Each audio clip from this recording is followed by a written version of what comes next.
Crimbus? Hi. Thanks. Stop by.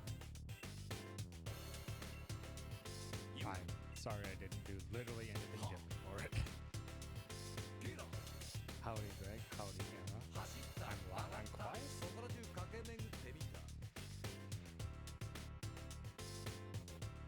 I shouldn't be.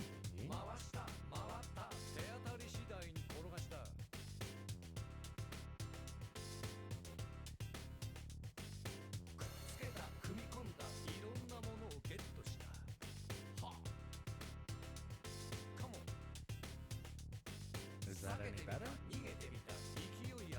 My bars are reaching the right place in stream. Same?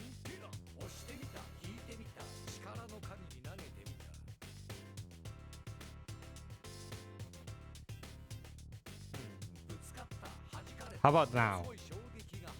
How about now? Is it better now? Okay, that was on me. I accidentally left on monitor. That's my bad. So every time before I get started on a stream, I double check. Greg, thank you for the host. I do a double check to make sure my mic's not being a robot, because it does that sometimes. And that's all I gotta do is unplug and replug in the USB and it fixes it. But in order to check that, I go into a setting to check monitor. Monitor my mic. So that it comes out of my desktop so I can hear what stream hears.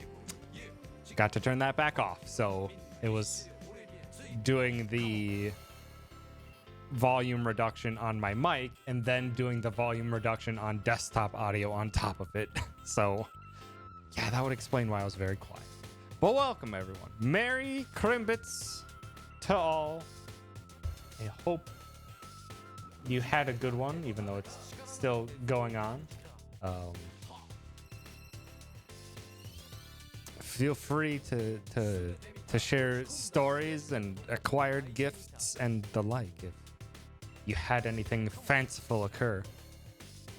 Oh yeah, not for Europe. Europe's done. Done with Crimbus. But welcome, Greg. Welcome, Eric. Welcome, Bright Karma. Welcome, Bubbles.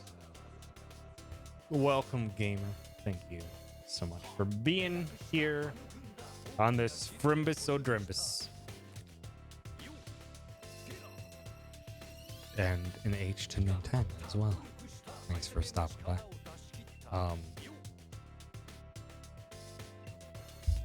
But yeah.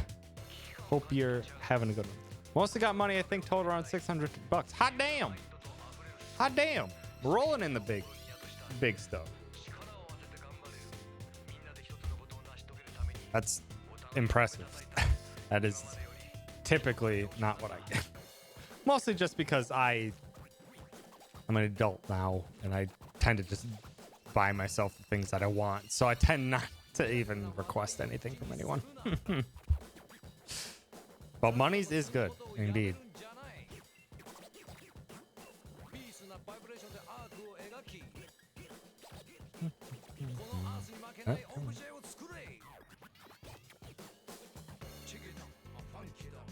Okay, come on.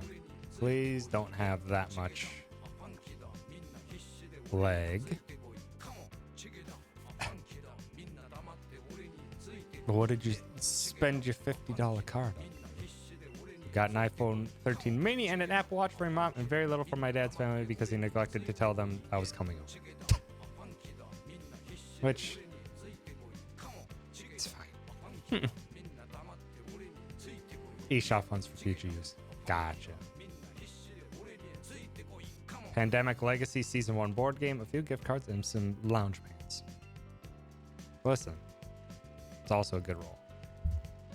But Pandemic, the game, is a good game. It's a very good board game.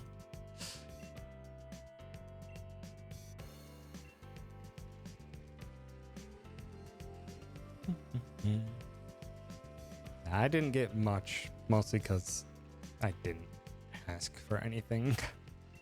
I have the combined birthday Crimbus because they're 6 days apart.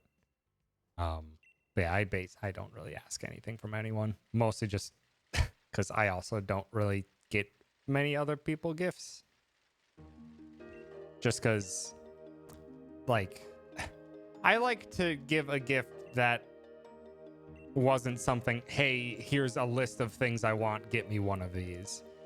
It feels meh for me to do that, because then it's just like, then we're just throwing money back and forth at each other.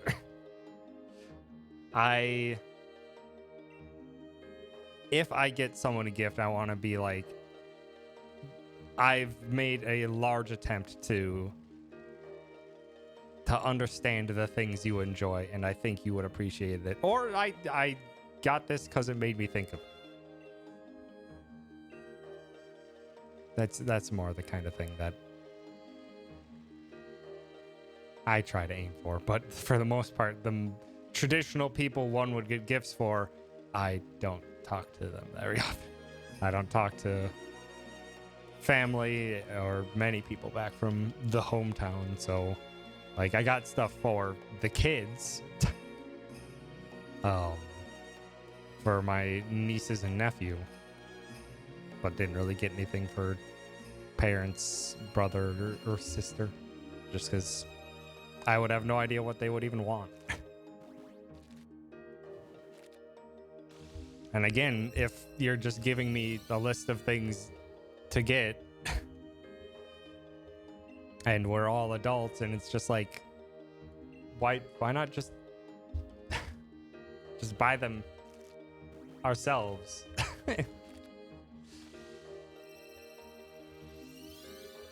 That's just how my head is typically gone for it.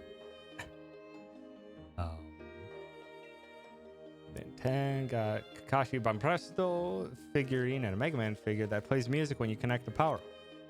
Nice. This feature is that it falls over, it makes the Mega Man dying sound from my sister. That's actually really cute. Brother got me your PS Plus. Nice.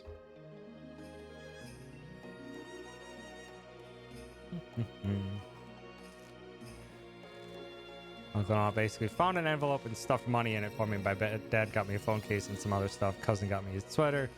Grandma got me a box of chocolate truffles. Nice.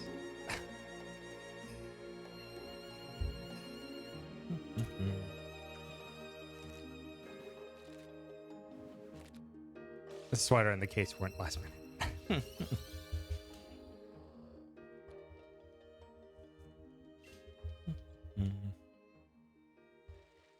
Yep, that was already 10 because I was too busy rambling and whatnot.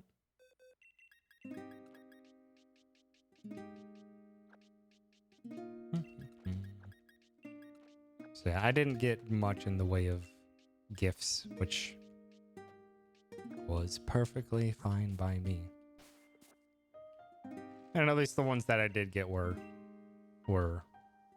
practical at the very least.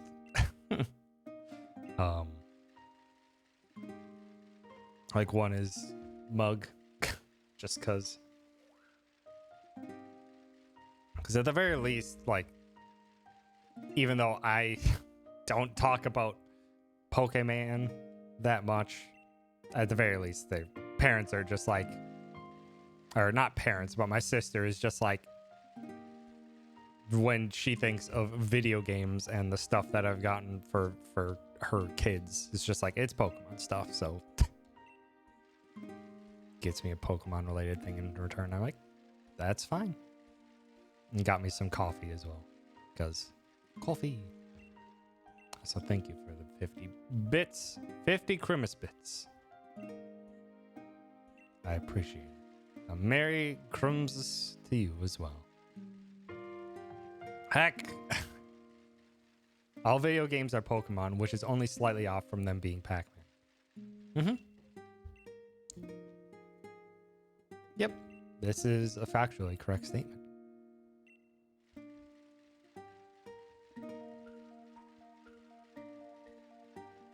Because yeah, that's what I got. Parents I didn't have a carry-on bag for flights.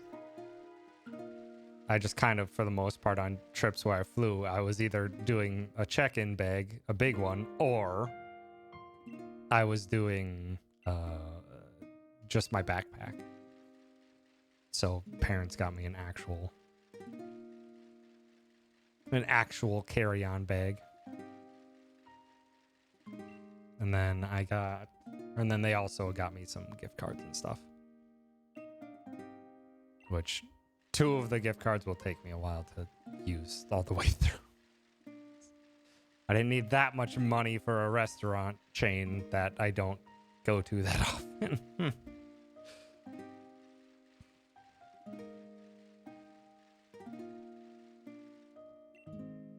But heck, thank you, Erok, for the Crembus ham. Bubbles, thank you for the 35. Felix Camienos. Thanks. Mom brings up how she remembered me watching Dragon Ball, not a Z.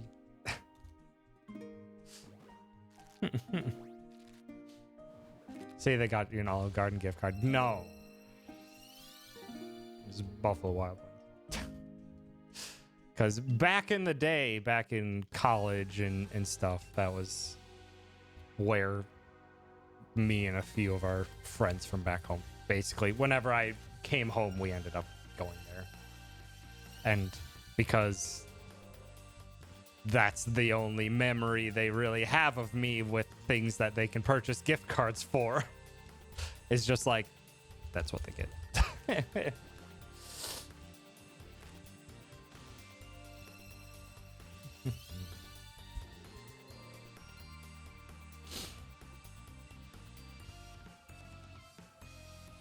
But at the very least, with Buffalo Wild Wings, I can just order pickup. They make the food and I'll just go grab it sometime.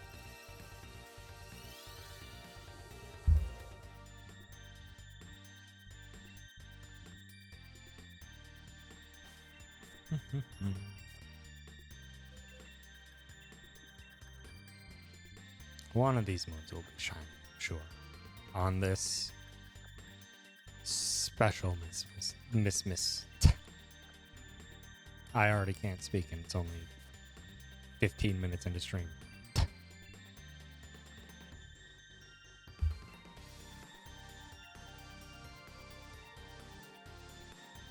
I'm trying to think the things that I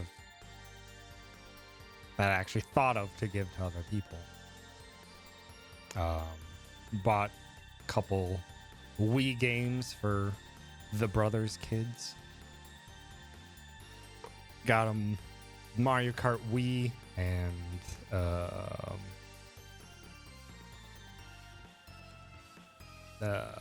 Pokemon Park on the Wii, which to be fair, I know almost nothing about, so I hope it's not trash.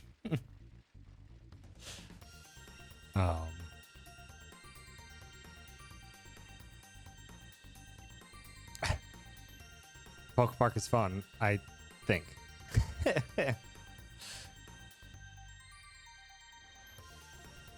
Well, I hope they enjoy it. And then for sisters' kids, I got a Pokemon stationery set with pencils and markers and paper and stickers, which not sure how much they'll enjoy that, but we'll find out. And then for one of them, I got a Piplup plush because they went trick-or-treating and for some reason one of the stores handed out a Pokemon card instead of candy. And one of my nieces got I don't remember the middle evolution of Piplup line, but they got that one. Is it just Prinplup? That'd be boring, but also sounds right. It is Prinplup, yeah. So I decided to get them a Piplup.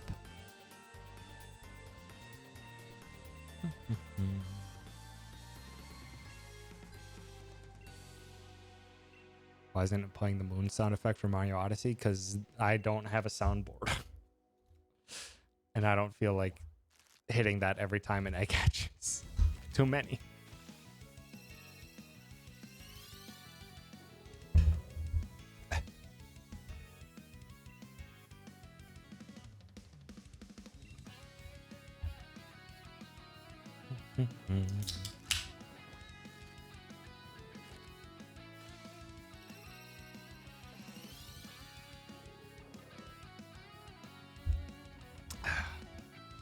Yeah, back at it.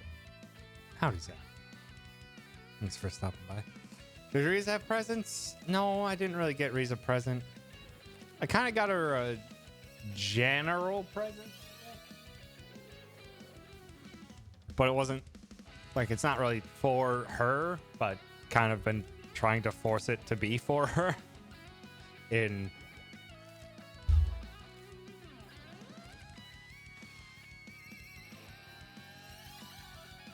I was just strolling through Target. It was just a nice, lovely, chill, big sleeping Pikachu. So I tried to get Riza to cuddle up against it and stuff. She doesn't seem to care, which is about what I was expecting, but kind of.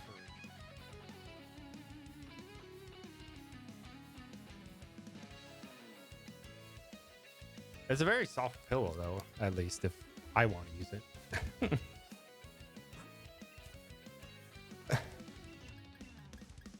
Final Fantasy 14 queues seem to be gone. It's a Christmas miracle.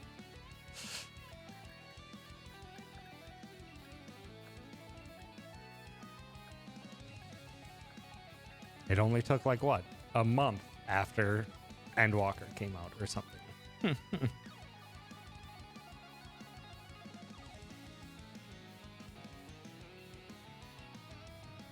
I suppose I got Riza some slightly different treats, but that was mostly me being like, while Riza was gone at the pet hotel when I was on my trip. They do a little like report card because it's literally a pet hospital that the same pet hospital I normally take Riza to also has boarding for pets for if people are gone. So I guess a part of their normal routine is they do just the kind of a general look over and stuff.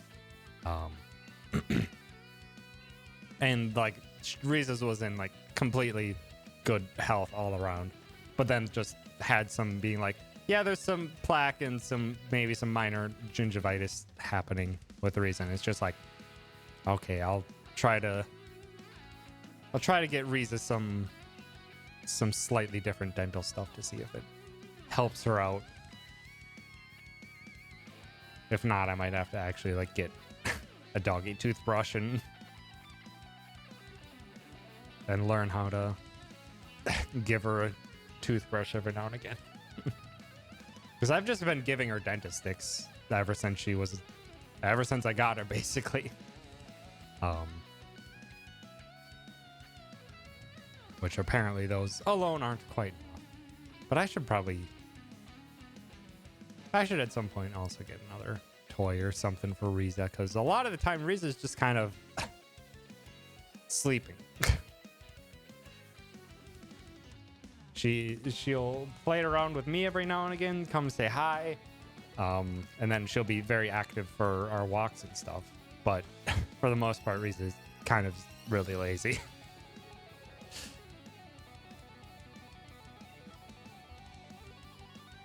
So I'm trying to think if maybe there's some type of toy I could get her that would get her up and about a bit more.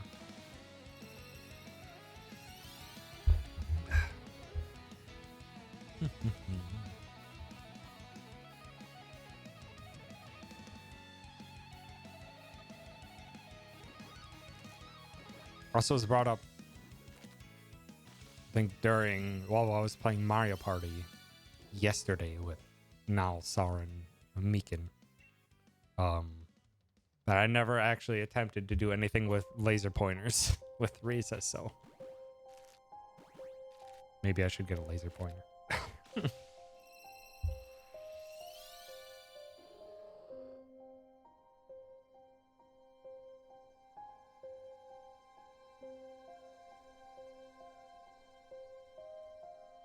Isn't that usually a cat thing? Dogs usually... They're not usually associated with it, but I've seen plenty of dogs play with them when I've used one around them.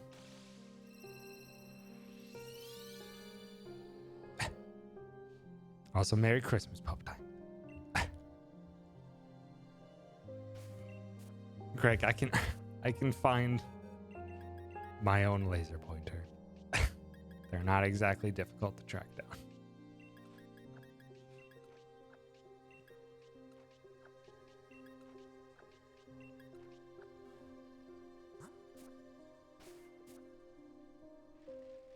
If you want a cheap dollar store laser, I have a 10 megawatt laser.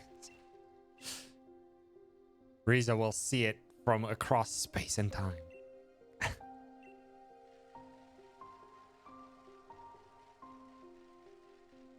One day.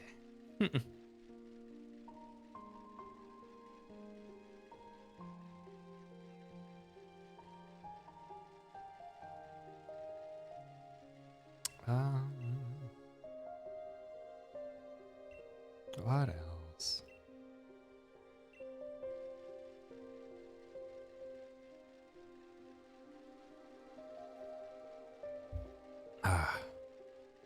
It doesn't scorch your floor. It's barely even a laser. We say that at my current workplace, we have a laser cutter. I'm just like, literally will cut through metal. That's a laser. Does it go pew? No, it does not. Because it's a pretty strong laser, but then it just goes through a mirror, which focuses it down to a nice, bright, and shiny point. And that shiny point has a lot of power in it, so it just burns things up really nicely.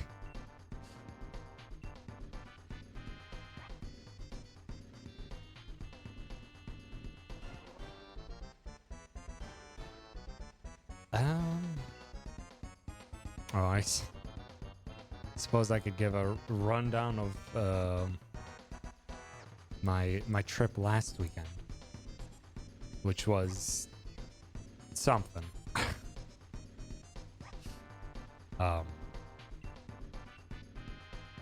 So I woke up bright and early on Friday to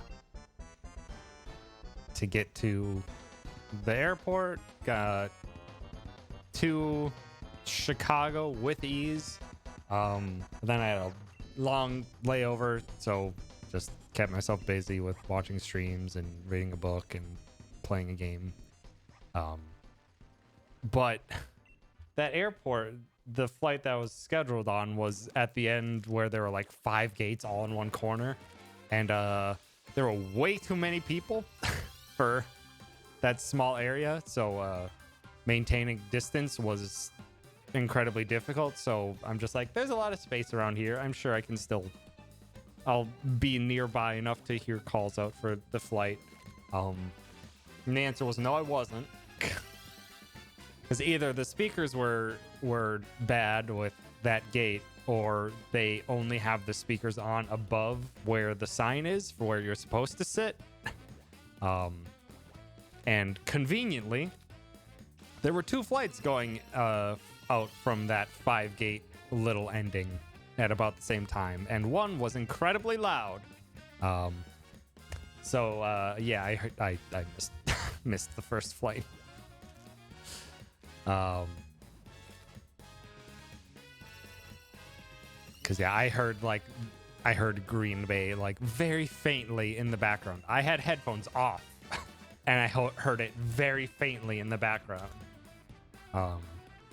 And yeah, apparently that was all I heard from the entire thing.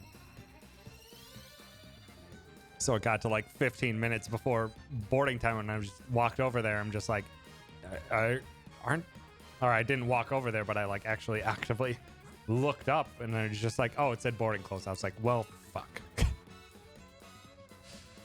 And then luckily they had another flight leaving in just a few more hours, so I was like, okay, it's fine. Easy fix. Easy fix for my stupid, silly mistake.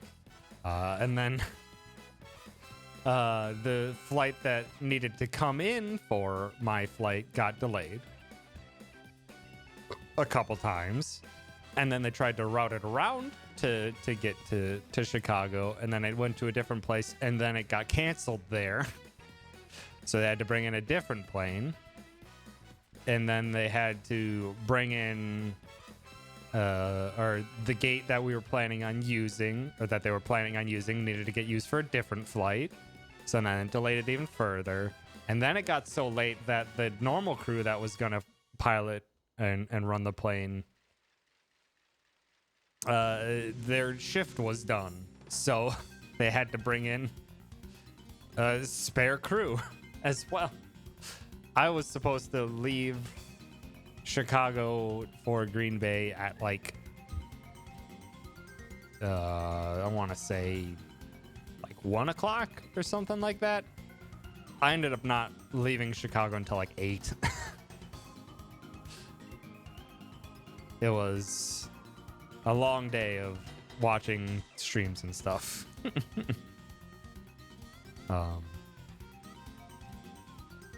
So that I didn't really have much of a day left to meet up with some friends that night. Which after that time, I was just like, just immediately reminded of just like, man, this is why I don't come back here. Just like, one, they care so deeply about stuff that I'm just so far removed from at this point. And then just the rural Wisconsin pervasive and obsessive conservatism is frustrating, and it's even gotten well into one of my friends that I thought was better than falling into that. Because, yeah, we were just watching a basketball game, and just an ad comes on for a movie that's about more focused about girls, and then they just threw out a random, incredibly anti-feminist thing about how Hollywood's trying to destroy men. I was like, this movie literally just focused on girls, and you just threw out that Hollywood's in it to destroy and tell everyone that men are terrible. I'm just like, once it's gotten to that point, it's just like, I can't, no matter what I say, that's embedded deep when something innocuous brings out that response. So I'm just like, I don't know what to say, let alone other couple other instances of conspiracy talk. And I'm just like, what do I even do?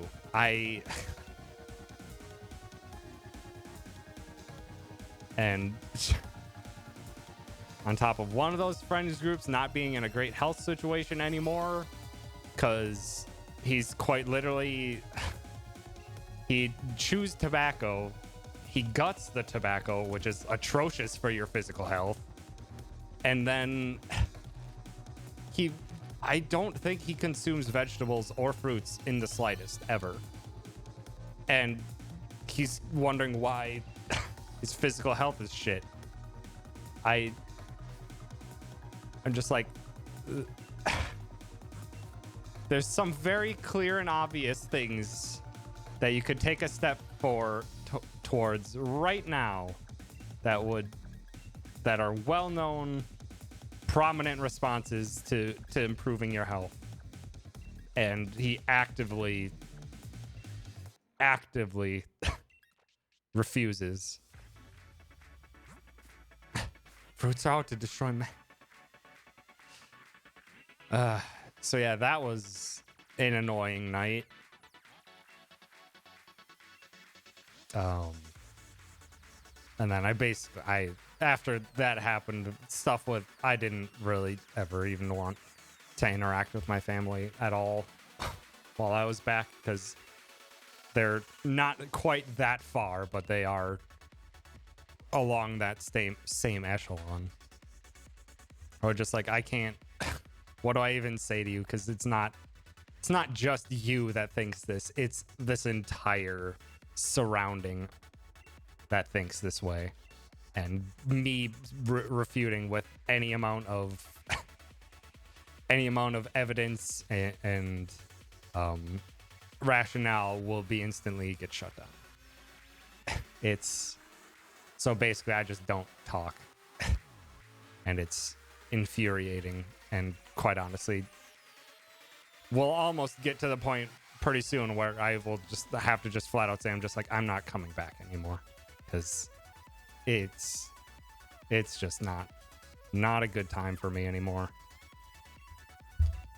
Like, there's some friend groups that I still want to see, and a couple other separate friends that I'm glad to catch up with out there, but for the most part I'm just like, I'm done with this, all of it.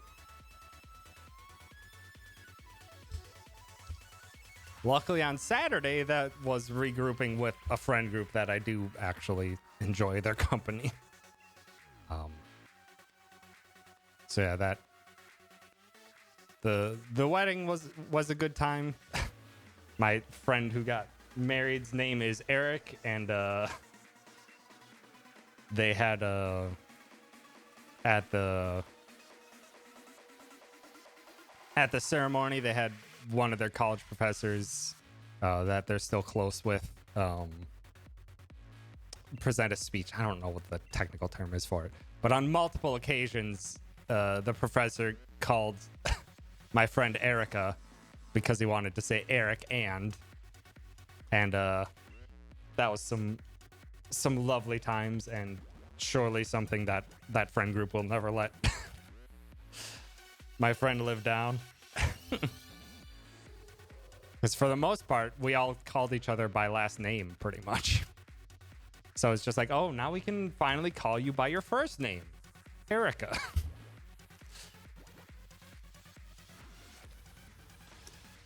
And then after the professor was done with the speech, then the pastor also played off it. I'm just like, good. We're all here to have a good time and have a celebration. It's good that it's not quite not an uptight affair. And then the reception was pretty small get together, but then I knew well enough quite a few of the people there, because family wise, not like there weren't that many people. There were like maybe in total like 40-ish people or so. Like, it was pretty small, and I'm glad for it, because I didn't want to feel like I was being smushed into a damn full bar situation. So didn't have to. Could well, how do I want to? I could have space. And maintaining distance was a possibility. Also, fuck, I keep getting too many eggs. But yeah, it was great to catch up with that friend group. I'm really glad I got to catch up with a lot of the people from that group. Because, yeah, for some of them, it had been...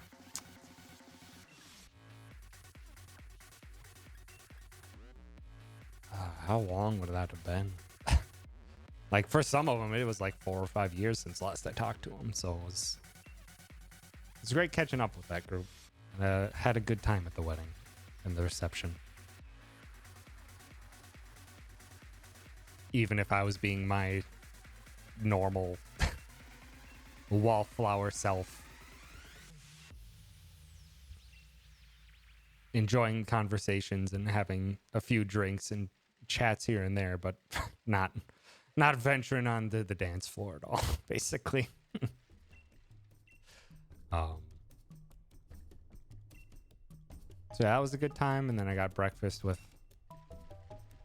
a different friend the following morning, and that was good. And then family time for, I guess, my birthday, since that was Sunday. Wasn't really like planned around hey, it's my birthday, but brother and his wife and kids came over to the parents and made homemade pizza and stuff like that. They opened up the gift I sent them, gift I got them, and which they seemed excited about. So I was glad to see that. Didn't really get into a whole lot of conversation there. Got to play with the niece and nephew though, which they're always fun to play with. Nephew's being a little bit of a shit. But still fun to play with. Aye. Yeah, so overall it's just I'm glad I got to catch up with some of the groups that I was able to. But others where I'm just like, I just don't want to be back here ever again, really.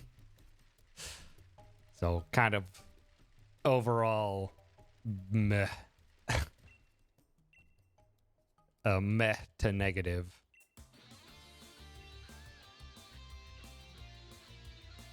But glad I was at the very least able to catch up with a few people that I was worth chatting with.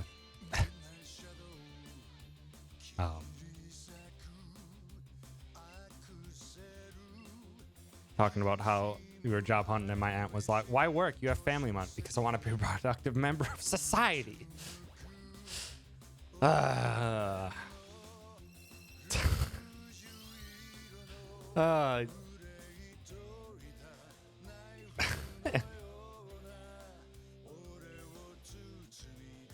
Shit.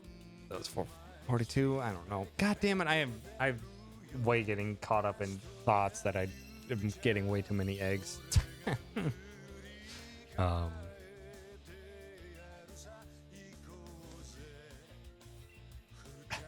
But that's not that's a heck of a statement. It'd be like, I don't know, I like being self-sufficient. I like feeling like I've earned the things that I've come to have, rather than just, oh hey, family has money, don't worry about it. It's like, man, but I want to do stuff or feel like I've accomplished things.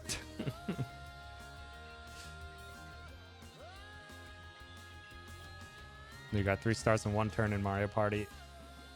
Had a hidden block card that gave me a star. I was 1 space away from Toadette and 4 spaces away from Blue. Goddamn. Could have been an incredibly powerful turn.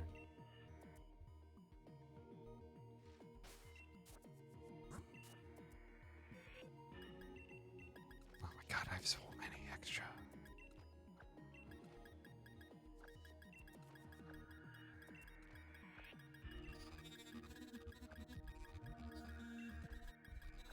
Get 4 eggs, then do bridge runs. Dang it.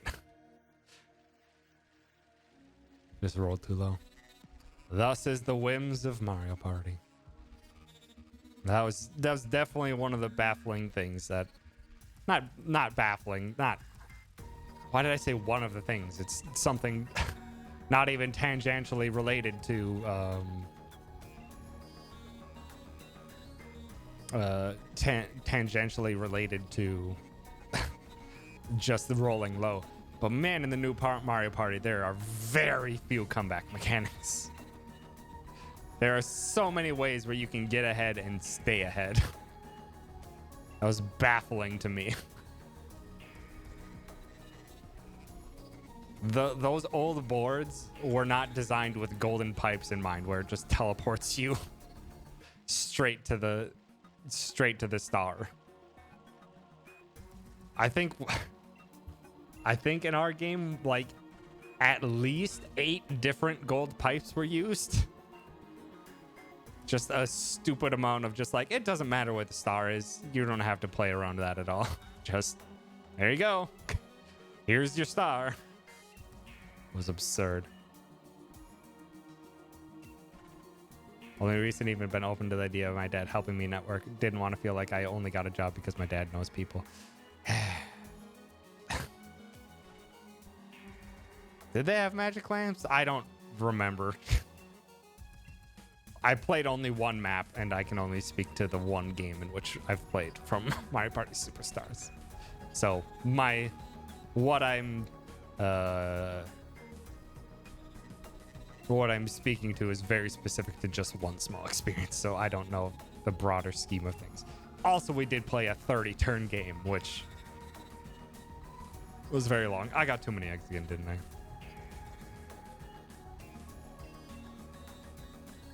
Sure as shit did.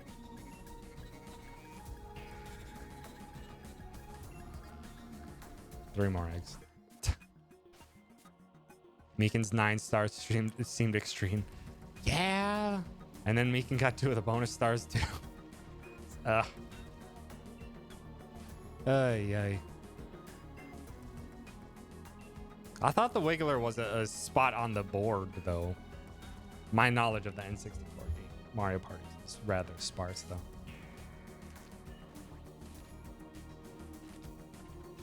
Oh, Gamer pointed out one weird holiday experience was watching one side of my family get introduced to Jackbox. Depending on how that family plays with that type of improvisation type game, just like, could see that being a fun time. If the family's open to that. My family, probably not so much. Some people might in my family, but not many. I was glad I got to, Friday night, I was able to play one Jackbox game in Barry's stream. That was a good time. Got to play some Job. Once. Didn't understand what I was doing half the time, but it's fine. Had a good time. And then someone turned my sentence into a Kiryu fuck fantasy.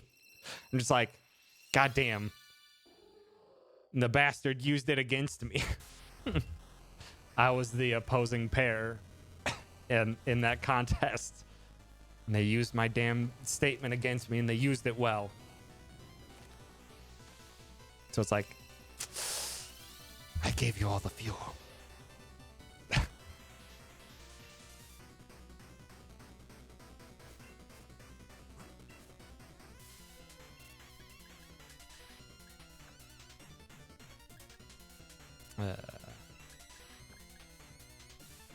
Give me 2 more eggs. I need to focus on the egg hatching for just 1 second so I stop getting so many damn eggs. Since there are only 2 chat spaces, yeah, it filled up rather quickly with friends. I only tried to get into 1 match, and I'm surprised I was able to get in. Benefits of having gigabit internet. Benefits of having, having fiber internet is hooray for good internet speeds and low latency. It's just got very lucky. Kind of disappointed with how the newer trivia game handled the audience. Yeah, that was the only one that I actually tried to play on, was the one I did. I haven't tried any of the audience interactions with the Jackbox 8.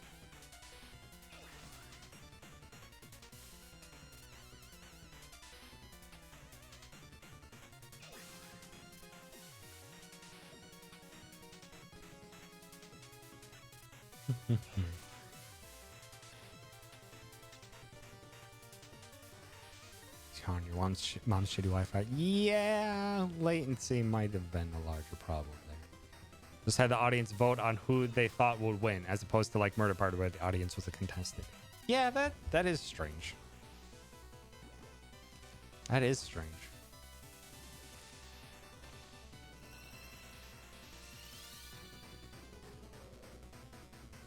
I suppose that's, I don't know, maybe they were thinking that it was just a different way that chat could interact. But yeah, that is a rather weak interaction.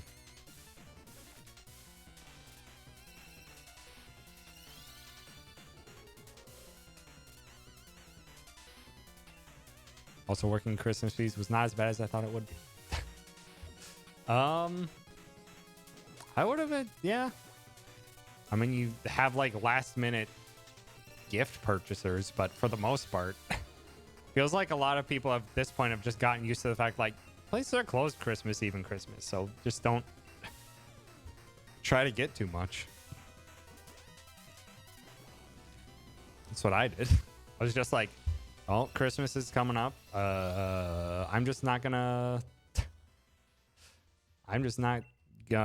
like get some frozen pizzas or whatever and just stay here.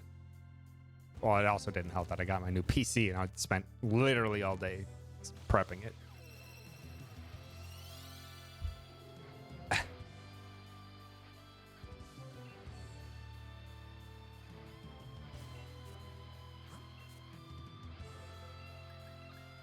Oh.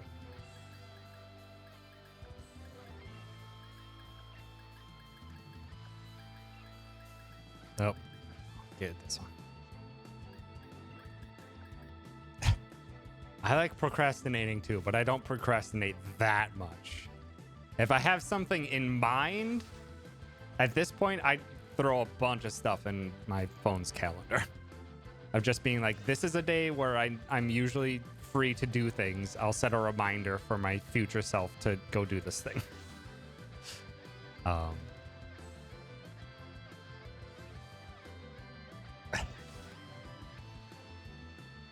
And yeah, and that goes especially wise if someone asks something of me. I am absolutely the type of person who's just like, if you rely on me to do something, I will do that thing for you. Like, I don't fuck around with that.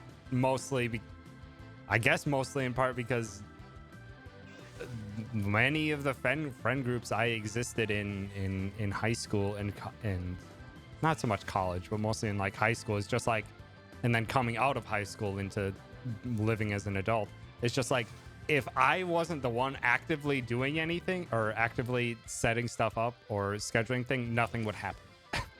So it's just like, if someone asked me to do something, I would get that shit done. I would get it in the calendar or I would get it done immediately. Because just basically got to the point, it's just like, if I'm not doing it, it doesn't get done. Which is not a great thing to happen.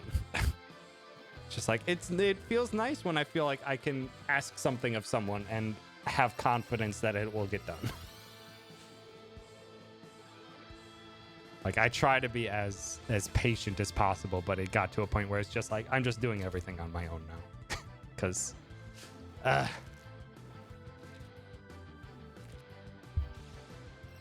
so I just couldn't at some point have faith that if I asked for something or if there was something in the friend group that wanted to happen, I just needed to do it myself.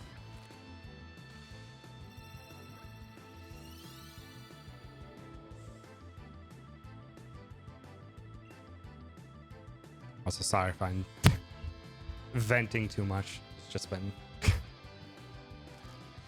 a lot on my brain over the past week.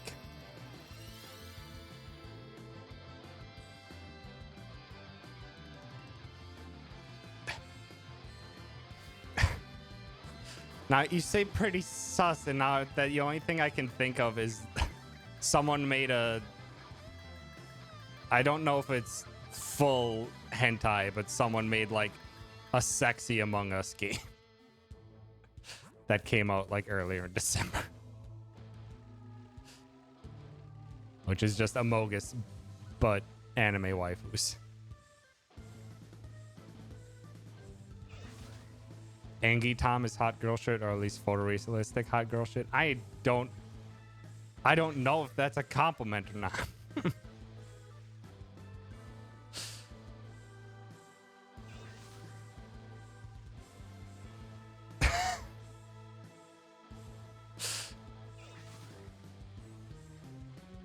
I don't know the phrases of the youth. And I need to stop saying that. I'm fucking 31. I'm not that old. Real hot girl shit or photorealistic hot girl shit? Real hot girl shit seems like that would be a compliment. I don't understand photorealistic hot girl shit. Because if you're talking in the most literal sense, then it's still feces. If it's photorealistic, then it's just like, ugh, why am I looking at this?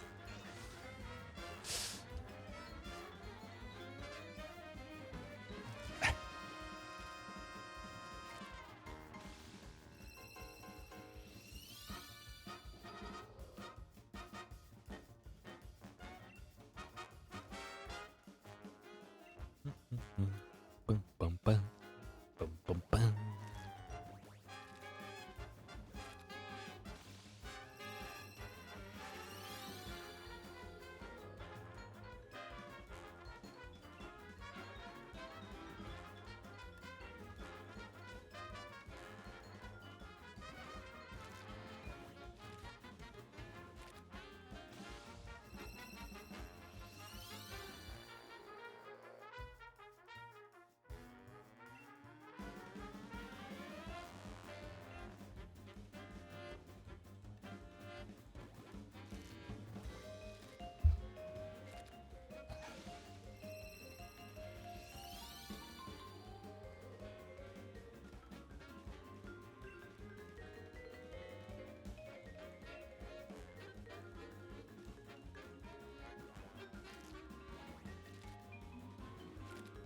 Marimba's going hard. Or at least I think it's a marimba. I can't tell quite the difference between all of the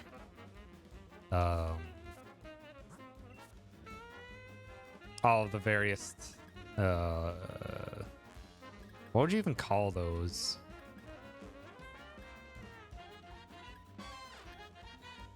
They're percussion instruments, but they're just bars that resonate with a tone. Not a saxophone.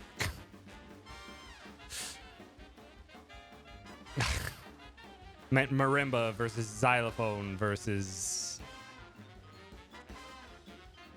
I forget what the other names for all those kinds of instruments. I don't know all their names. Not a piano, that's a string instrument. Mayonnaise is not an instrument, Patrick. Horseradish is also not an instrument. Or I think that's what's said.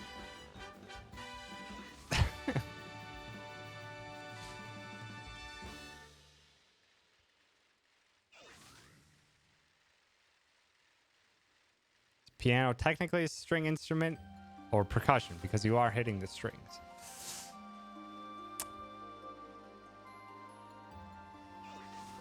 I mean, you are hitting the string, that is true. It's an instrument where the music is coming from strings. Because, like, harp is a string instrument, and that's relatively same, except you're just plucking the strings. So I'd assume that would be a similar enough comparison. I would assume so.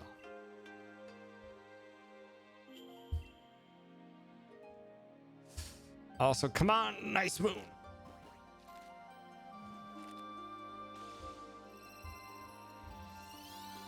Damn it. You couldn't have given us a true Christmas miracle, Moon. Couldn't have been shiny. Pluck is different from hitting with a hammer.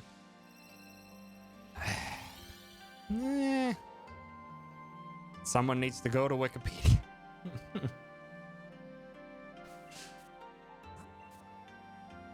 Oh, never mind. That was the nice. It was also not shiny, but quickly edits Wikipedia. No. Craig, don't. They don't like it when you fuck with Wikipedia in mean ways.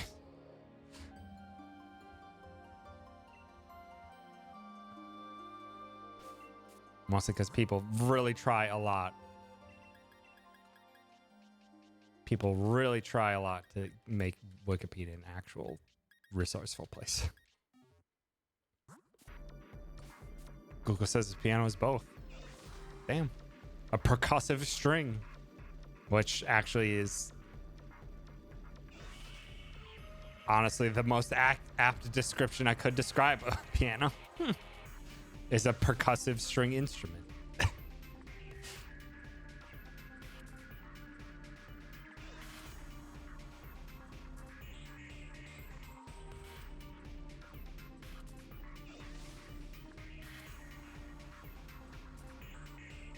Also, while Omori is playing, today is Omori's 1-year anniversary. Game came out on Christmas of last year. And Omocat released an exclusive print for purchase. And I'm like, I really want this. Your quantities are very low for it, and it's very expensive, but I do really want this. But I also just spent a metric shit ton of money on a new PC. A metric shit ton of money on a new PC. And I also want to upgrade some stuff in this PC still. Not components in the PC, but I want to like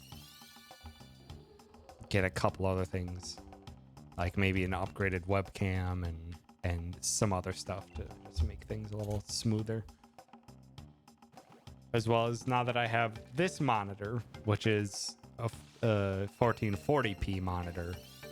My main one, or this one, is still 1080p. I kind of want to swap them around, and because my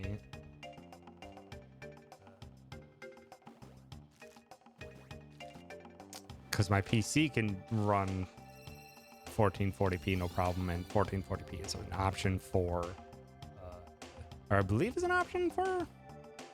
I'm not sure if it's an option for PS5. But I want to see if maybe I can get like a 4K HDMI splitter and a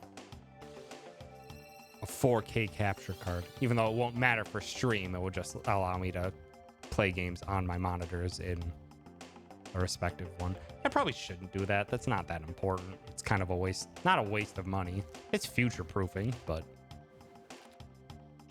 the benefit for immediately on my monitors is not very high. Versus just buying a new TV so I can just actually watch things at a decent resolution in my new bedroom set that's more immediately rewarding. I should probably just do that. A new webcam would be nice, though. Because a minor pet peeve of mine is that I'm running a 60 FPS stream and my webcam is at best 30 FPS. And that's at best. I have to turn off the light compensation and fiddle with some settings to make it hit 30 FPS. Just like, I could probably just purchase a 60 FPS camera. Just screenshot the print. No, I wouldn't do that. Not for Omori. Not for how much I absolutely adore Omori and how it was, if not my favorite, one of my favorite games of this year that I played. It is very high on my list. And now that I'm following Omocat and buying their merch, it's just like, I want to be respectful.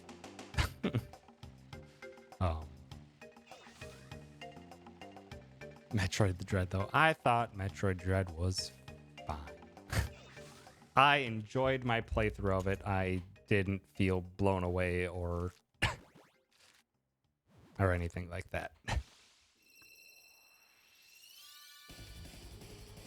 Just because I've played far too many indie Metroidvanias, where it's just like these games have tried a lot to really shake things up on what a Metroidvania feels, and then this comes out and it's like, this sure is a Metroid game, and I'm glad to see an official Metroid game actually being released again, and it's being brand new and not a remake of Metroid 2. But I'm just like, you gotta shake some more stuff up.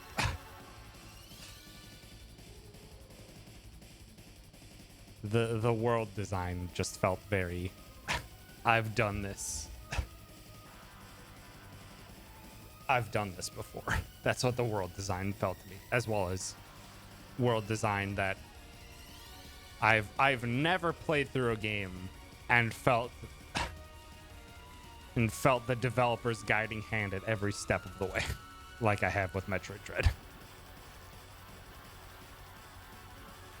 It felt like almost after every major thing I did in that game, it was just like the developers were just sitting there at one of the exits being like, no, not this way, not this way. Make sure you go this way for optimal enjoyment of our game. That's not actually how it is, but that's just kind of how I felt, because I'm just like, I like a part of why I enjoy Metroidvania games is because I want the exploration. And a kind of a part of exploration is you have to let people get lost. And the game does basically never lets you. Which helps really well for having like a well-paced and well-timed out action style game. But then you're more an action game than an exploration game. And the exploration is what I adore. But that's just me. And that's okay that people have found great enjoyment in the more action focused and narrative and gameplay paced setup that Dread is. I'm glad that people have enjoyed it. I'm glad that Metroid's back, that it's sold. I think it's sold incredibly well. And that hopefully that's a sign to Nintendo that, hey, people want this kind of game, that they will make more.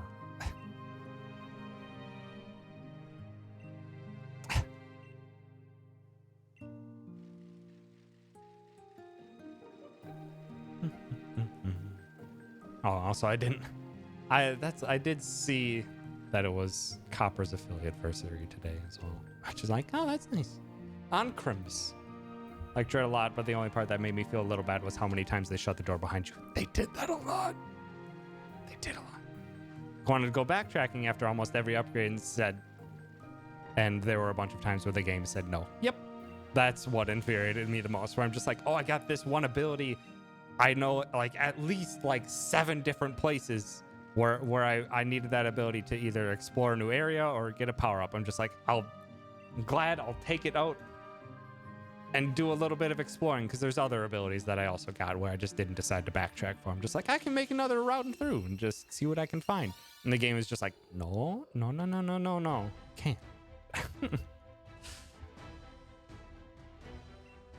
You have to stay within the bounds.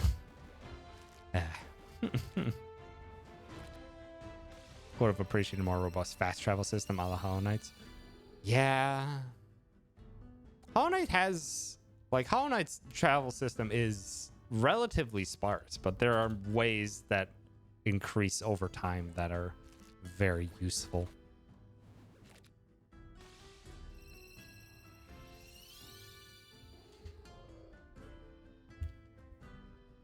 Because the tram stations are not huge. Yeah, well, yeah, the stags they're there.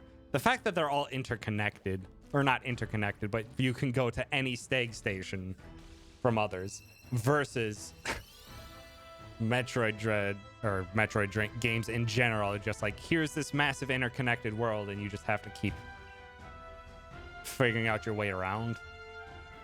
the stag stations allow you to actually do some form of basic teleportation, so you can get around instead of having to be like, oh, now I gotta go all the way across to another part of the world because of the thing I got, and now I need to take my time and walk there. At the very least, you can. The world is is designed well enough with the stag stations in mind that once you find them, you can kind of keep them in mind as you're exploring. To just be like, if I haven't found a new one, I have this to back up on if I want to go and explore somewhere else.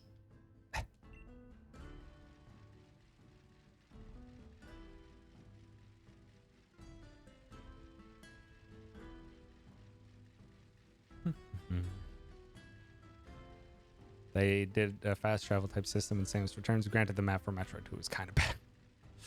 I don't remember the actual map for Metroid 2. The only Metroid 2 game that I played was AM2R. The fan-made Metroid 2 remake that built it up like... Not Super Metroid? I think it was Fusion. Was what they used for graphics, but had massive wide screens and... Like, it was a 1080p game with Fusion size pixel models. So, like, you could see a lot. I remember really enjoying playing through AM2R.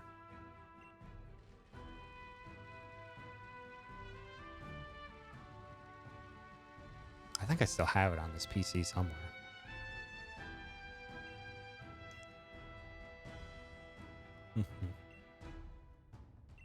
I can hold that. You can also make some areas not have them or keep them really far away from each other and stuff so you don't trivialize the travel too much. I was tired of it taking so long to get from one place to another on my final backtracking.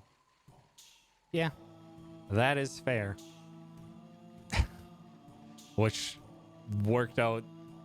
One of the few things that worked in my favor is once I got the final upgrade, which based on the world design, I was able to ascertain what the final upgrade was going to be. Once I got that, then it's just like, well, now I'm going through every single area, so I don't have... My backtracking is literally the entire world again, but now I have all the abilities. So I didn't have to worry much about ability to backtrack when the whole world was my oyster. And I didn't get basically anything up until that point. I just got whatever was along the way.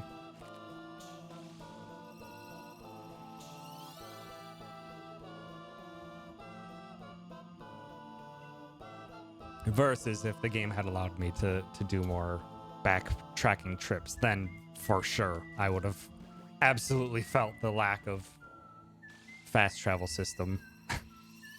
I would have felt that so much more.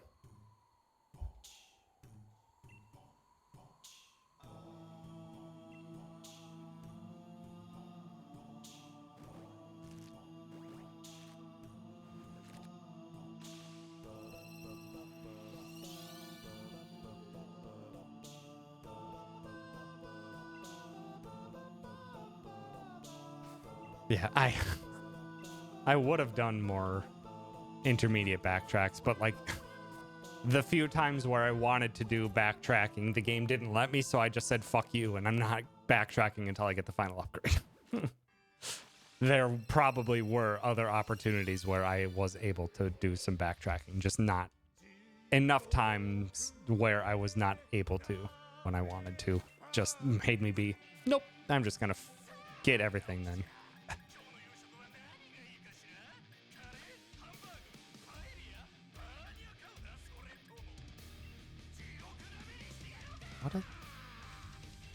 That was weird.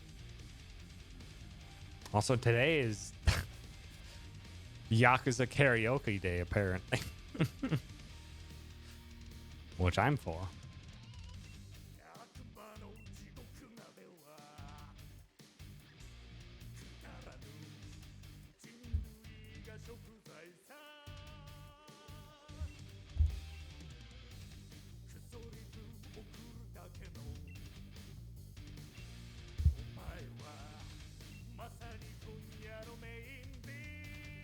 Um,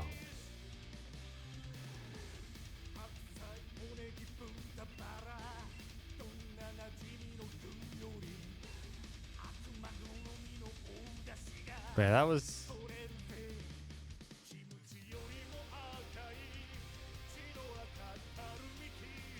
I was gonna talk about two separate things, and then I had brain farts on both of them. um,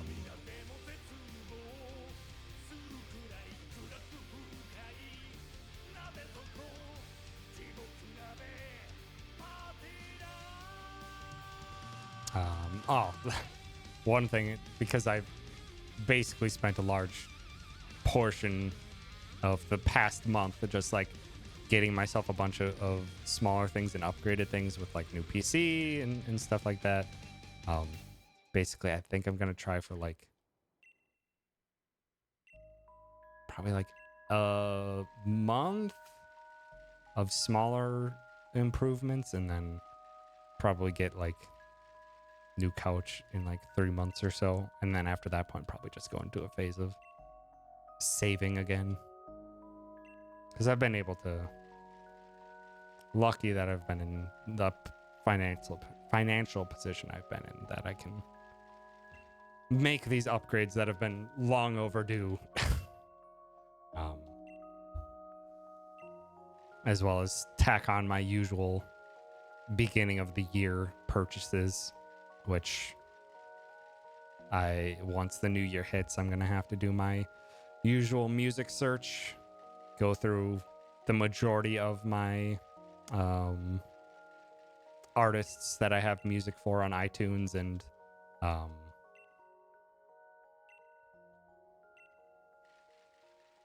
see if they put anything out throughout the year, because a lot of the times I don't keep up to date. See if I get those, as well as I've got some other OSTs and stuff stacked up to download as well. Like I want to get the Yakuza 0 soundtrack. I want to get the Wander Song OST, which has a few different albums. I need to finish Wander Song before I rate it, because I started Wander Song on my trip back. And God damn it. That was so delightful. Wander Song is so damn good. Just even the little bit of just like so much you can learn the stupid little dance moves and dance at almost any occasion. And the bard just keeps their expression as they normally would. So it could be a sad moment and the bard's just tap dancing with a really sad face. I'm like, God damn it. Why is this not an option in so many other games? You could just express yourself in whatever way you feel. So other times where I'm just making a stroll across the land and I just want to do swirls and I want to speed. Just let me speed.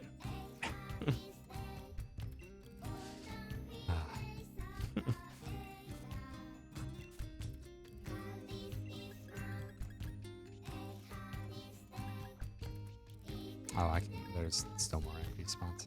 Oh, what? What has been happening with my egg counts? I've been having very weird menuing.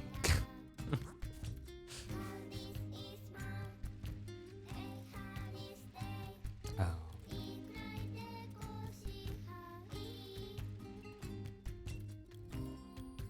And then the other thing I was going to mention is it was good to have my first PC run of Yakuza Like a Dragon earlier today.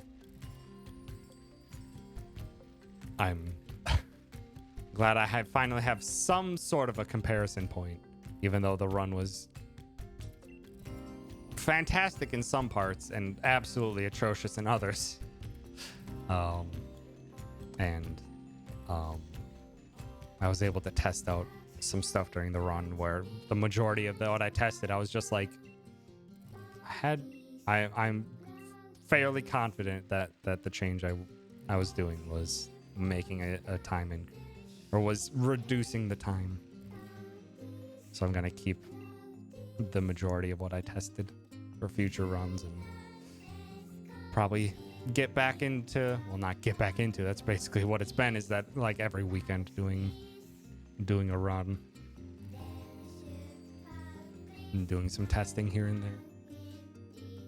And I have a lot to update in my notes based on today's run, and a couple things to test, which that's been basically the normal for the past month or so with the Yakuza Like a Dragon runs.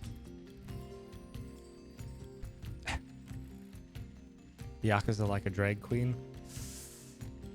I don't think drag... I have not seen drag much in Japanese culture. I don't think it's that much of a thing. But I could completely be wrong, because fuck if I know anything about Japanese culture outside of what's been shown to me in video games and anime. Which is not exactly a representation of what Japanese culture is.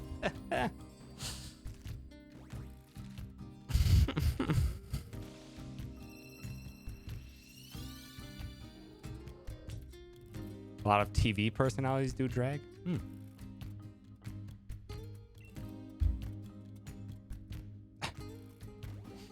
And not that it would be drag, but I think while we were faffing about in Mario Party yesterday, I think maybe it was Sar or now it was Sar, Nowl, or Meekin threw out just like, I'd be down to see Tom do a stream in a dress, and I'd be like, and I was like, I do a stream in a dress, why not? I wouldn't go full drag, but why not? It would just be an uncomfortable amount of chest hair.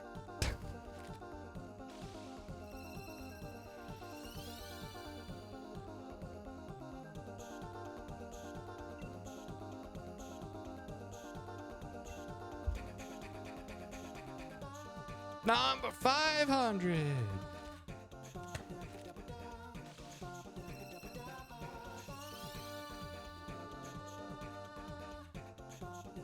We did it. We hatched 100 eggs and didn't get a single shiny. We did it.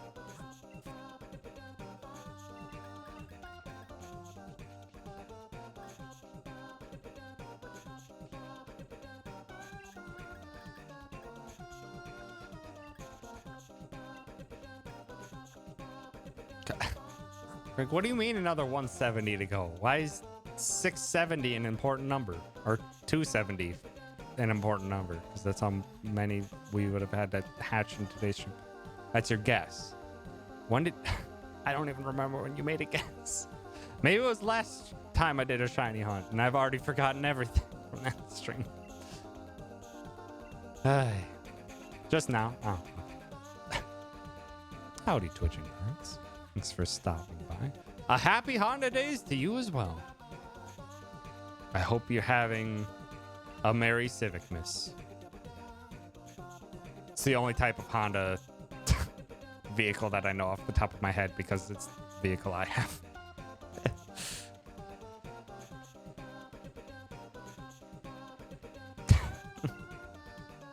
Has been a little while, Twitching Birds. I'm happy to see you swing by. The Honda Accord, yeah, that's right. Both your parents also have Civics. It's a good car. It's not terribly expensive. It gets great gas mileage, and it retains its value over time because it's incredibly low maintenance. It's a car that basically you just kind of use it, and it works.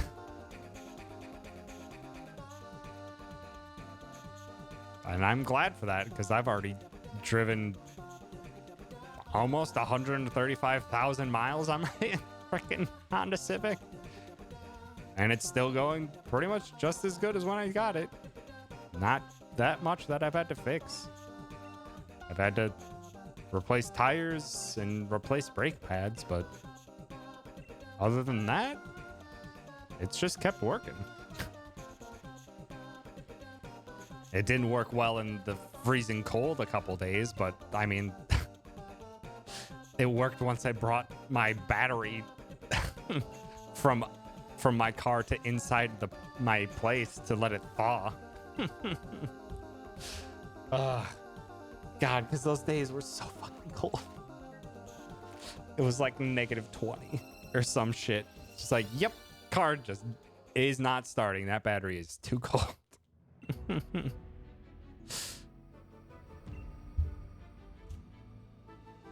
Multiverse of Madness trailer?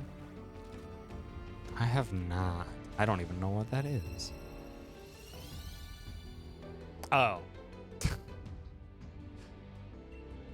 It's Marvel. Then, yeah, I have not seen it. I haven't seen a Marvel movie in forever. Actually, while I was on the plane, it's the new Doctor Strange movie. While I was on the plane, because I didn't really feel like playing through anything else that I was thinking of. Like I didn't feel like playing a game or reading my book anymore.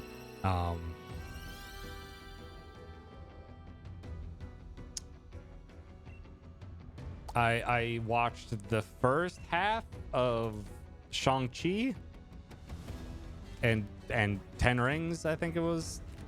And I was like, I'm perfectly fine continuing not watching Marvel movies. So I'm just like, this sure still follows the Marvel formula with the same Marvel humor as forever ago. And I'm just like, I have zero vested interest in the thing I'm watching. But that's just me. That's just me becoming a curmudgeon-y old fuddy-duddy.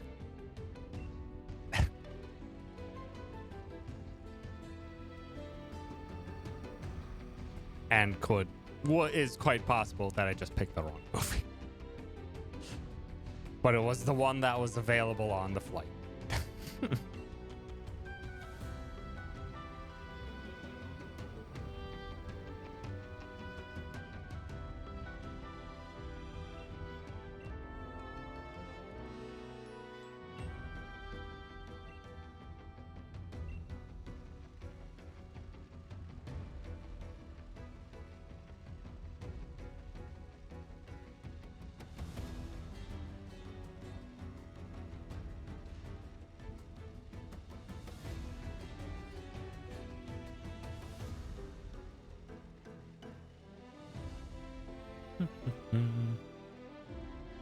Most movies have the hero and the villain fail. The main reason people watch Marvel movies are for the visuals and characters. It's fair.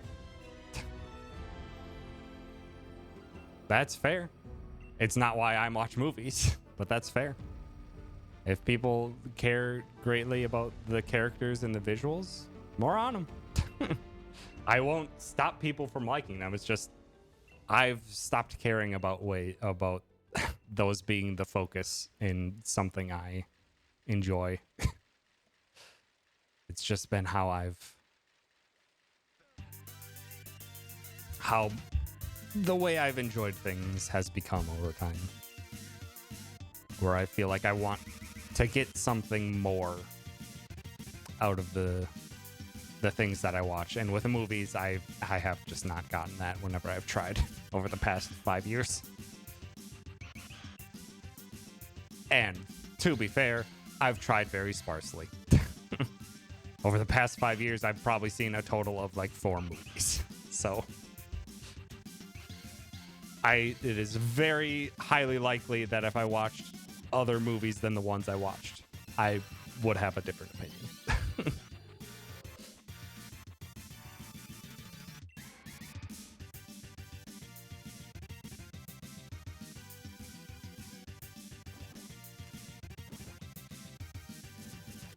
So thank you for the singular bit, Greg. Favorite movie? Oh my god. Avatar: The Last Airbender by M. Night Shyamalan. That's a lie. I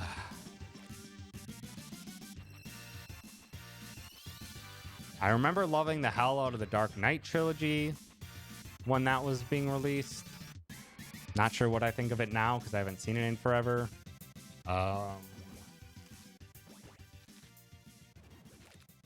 I might have to honestly look over at my Blu-ray collection because those are the ones that I can. Those are the only ones that I remember off the top of my head.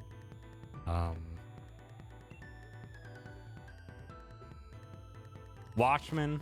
I remember Watchmen was probably one of my favorites. Watchmen and V for Vendetta.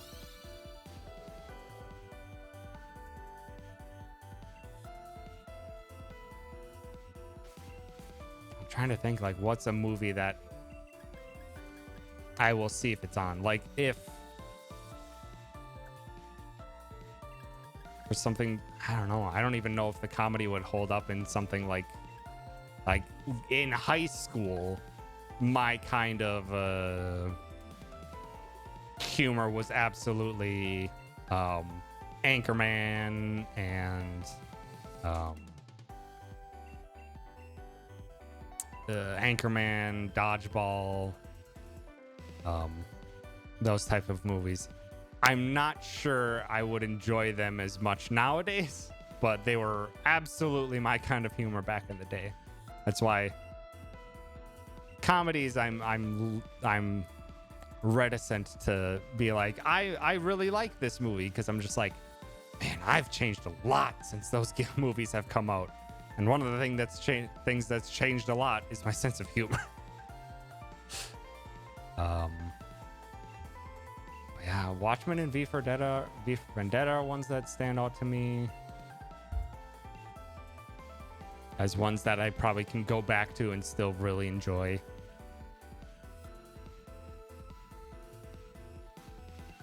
I'm gonna have to get up once the next egg hatches and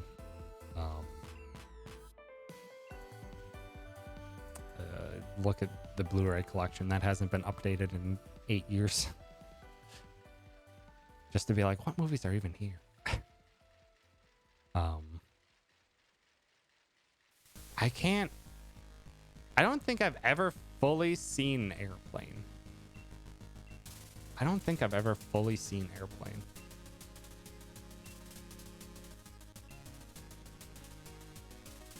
Like, I know some of the main bits from it. Or at least the ones that I think are from Airplane. The Good Luck, We're All Counting on You. Stop Calling Me Shirley. And the inflatable autopilot. I think those are Airplane. Like I said, like, those are the things that come to mind. I don't think I've actually ever seen the full movie.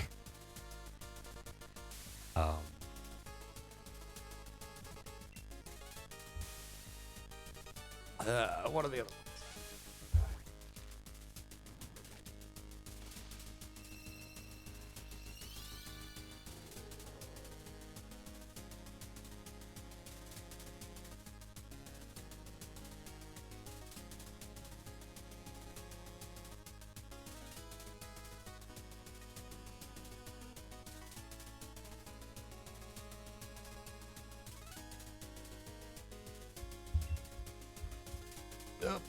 No.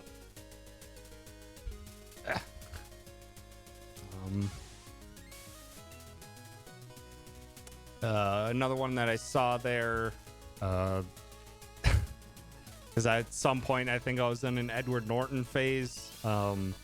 American History X, Fight Club. I think those I would still count as fantastic.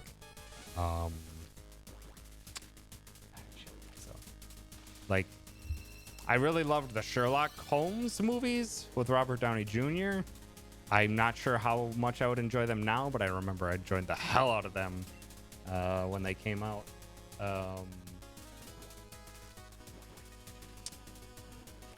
I need to rewatch Jet Li's Fearless, because I have the Blu-ray for that, and I think I enjoyed it. I don't think I understood half of what it was trying to say. But I think I enjoyed that quite a bit. And then the only Marvel movie I have is Iron Man, and like the first Marvel movie, or that became the beginning of all of them. I remember I enjoyed the hell out of that when that came out.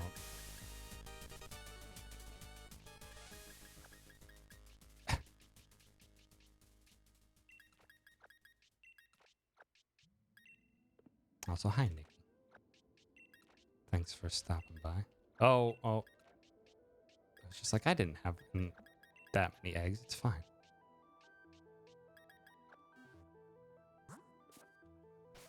Also, take care, Twitching. Thanks for stopping by. I appreciate it. It was great chatting with you again. Take care. Enjoy the rest of your Honda days. Also, Nikki, thank you. And also you too. Also, Nikki, let us get you a gift for fuck's sake.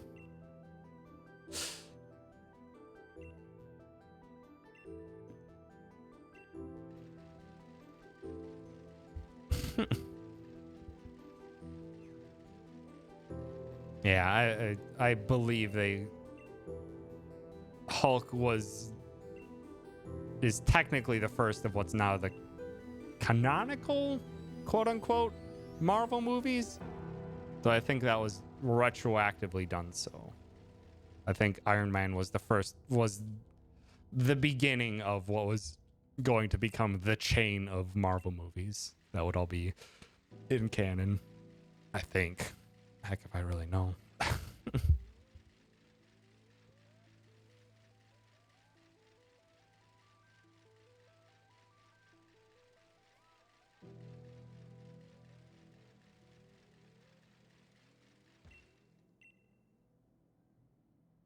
Just trying to think through other movies that I've seen that I don't have the Blu-rays of just because it's been so long. Oh, I think the Accepted. The one where they make their own college. I remember enjoying the hell out of that movie.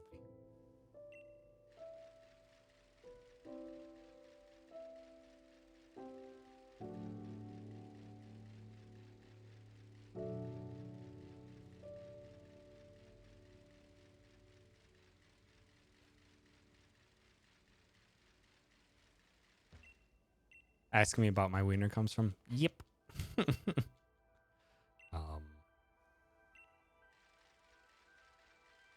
I remember enjoying that one, and I think I would probably enjoy that one coming back to it now that I've been through college. And seeing a lot of the shit that movie was poking fun at about college, about college norms.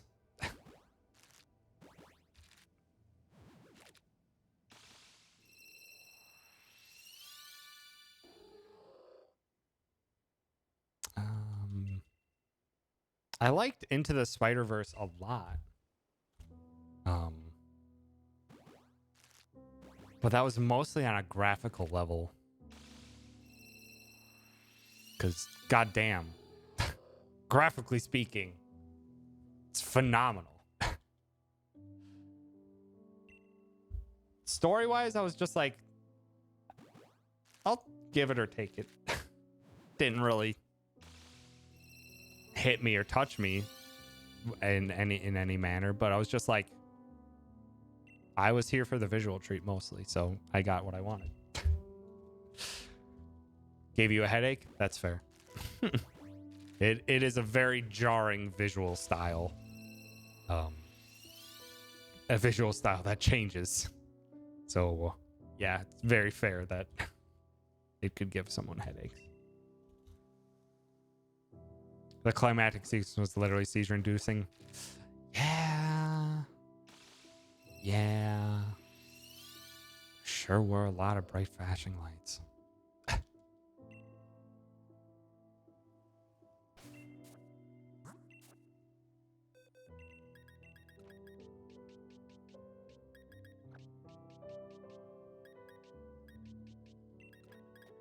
Oh, come on.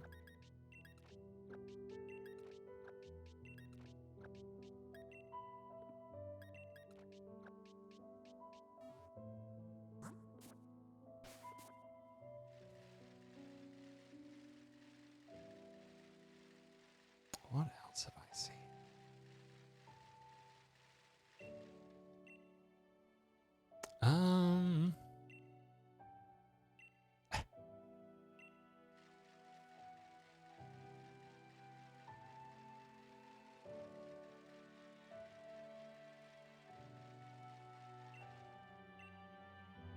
Yeah, my head's just thinking through kind of how things have come for how I enjoy games as well as movies. Is just like, what were the ones that were like actively transformational to me, ones that made me consider that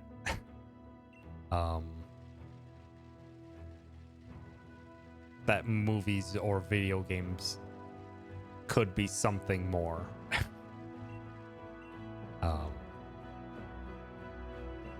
It's like Watchmen was absolutely that for me growing up. That hit in late high school, and in a phase where I was very questioning of many things, and that's what Watchmen ostensibly is.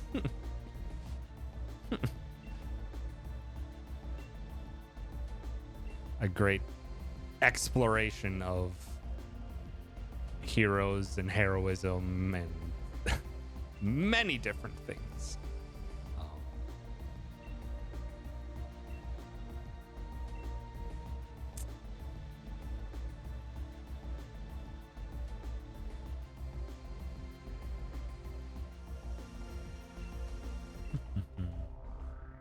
Yeah, your taste in movies are way more simple, and that's fair. That is perfectly fair, and quite honestly, probably better than me being hypercritical and wanting more instead of just enjoying it for what it is.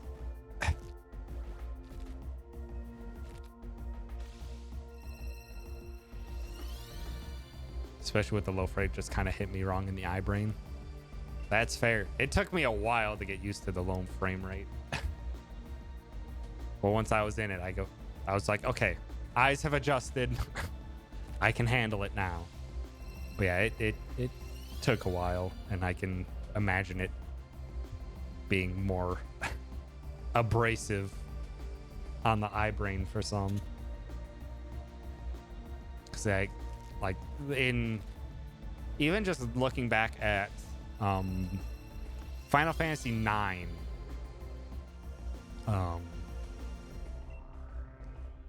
Final Fantasy 9 is a massive mismatch, or not mishmash of frame rates.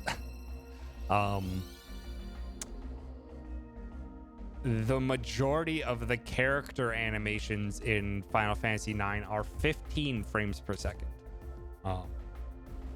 And some animations like are 30, but the majority of character animations are 15.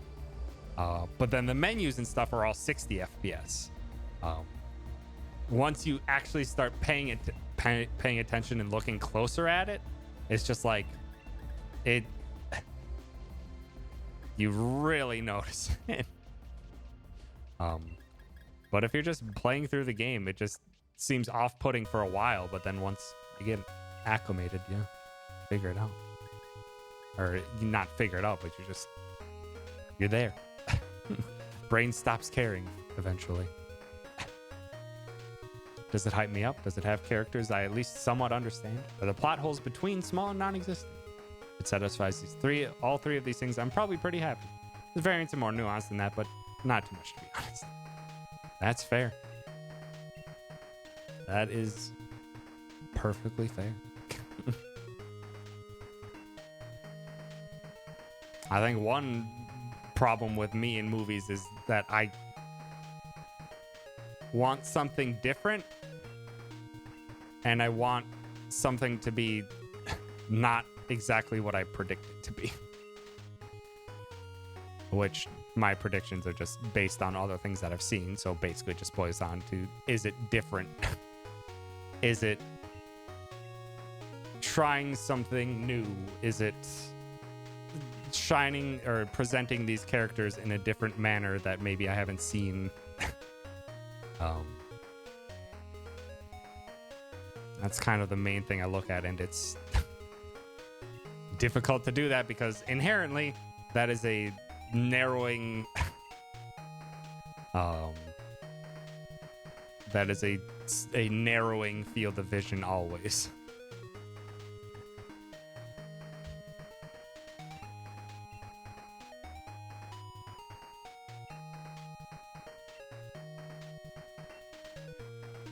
Which is probably why I've fallen mostly off of movies.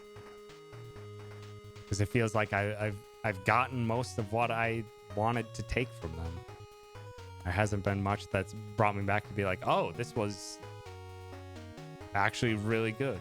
I think like the only time that's happened since I basically stopped watching movies was when I watched Logan on an airplane.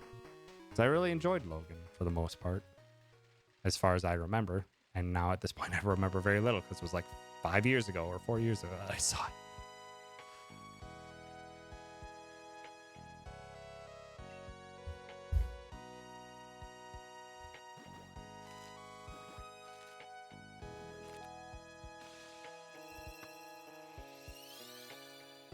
And I think that's probably, along with wanting to see things differently or to take something new from them, it's probably why video games, being a brand new art medium, still very young, incredibly young compared to movies and other media.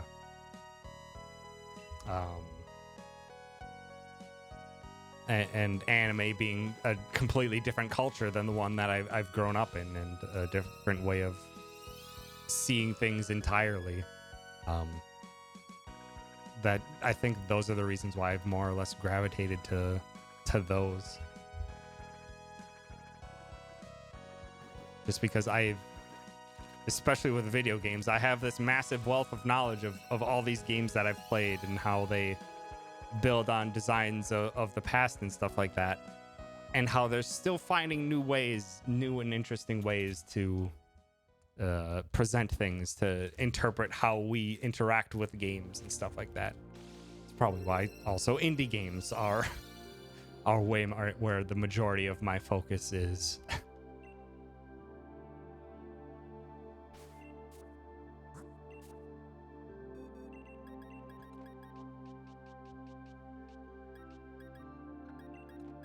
Dang it. Too many eggs again. Always too many eggs. 3 more.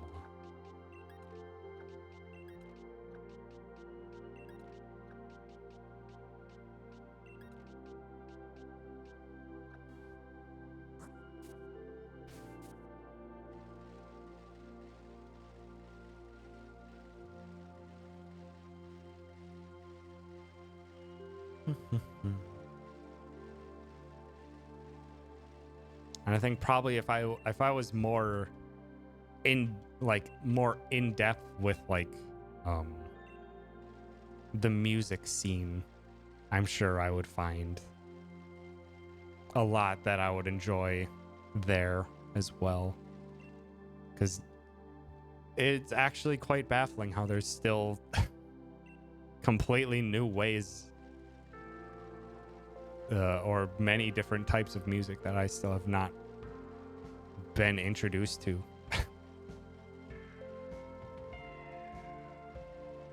And one big thing is that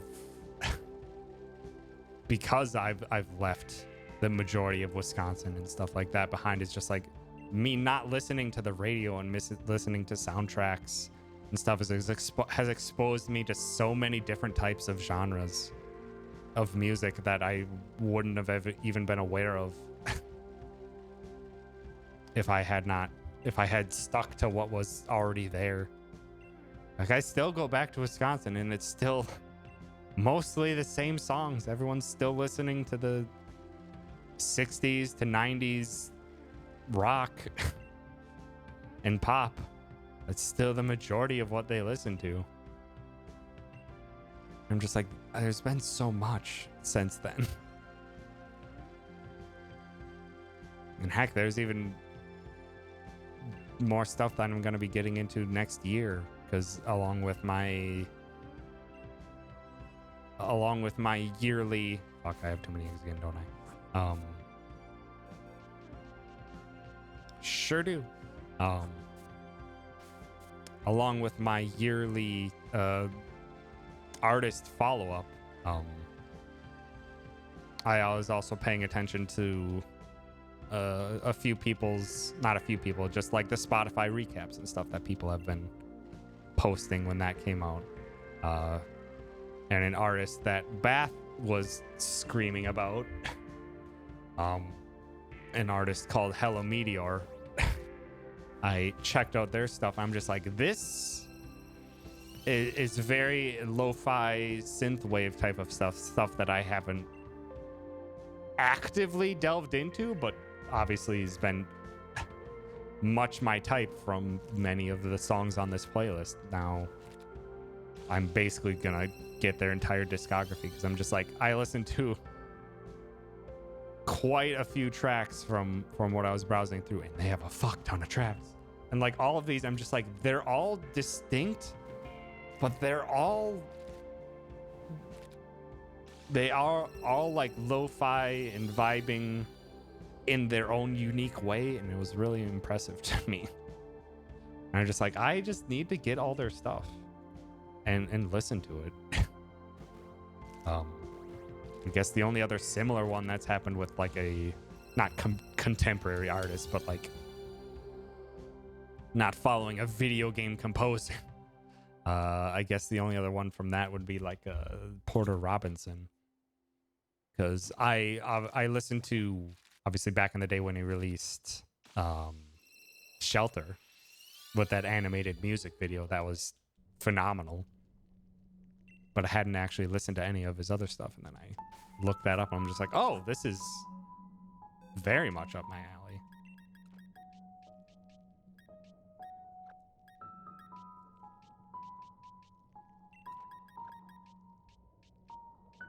And then they released another album this year, and it was also quite excellent.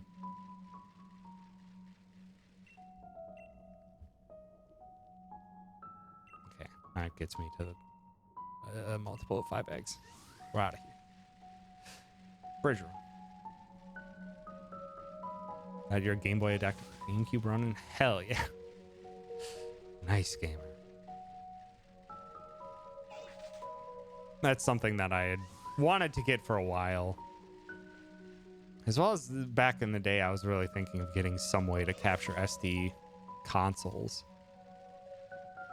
But nowadays, I'm just like, I would have used it a lot if I had like gotten a FrameMeister before all the chip shortages and stuff happened. If I had a source of income in 2019, I would have absolutely have gotten a FrameMeister and put it to good use, capturing and streaming like older titles. But nowadays it's pretty few and far between where I actually have the hankering to go back and play that style of game again. And if I really want to, there's other methods that I've been using where I'm just like, I think I've put that behind me. For now, at least. At some point in the future, maybe I'll find a way to bring it back. Because otherwise, I have a bunch of these games and stuff sitting around the house that I have no way of actually playing. I think one of my monitors, not monitors, one of my old TVs still has component cable jacks on it that I could use. But I'm not going to be able to capture it, and I think that's all right. One I had for like a decade, but I had to find the disc for it. Oh, that's right. That's how you actually play it. I forgot that you actually had to have a disc for the Game Boy adapter.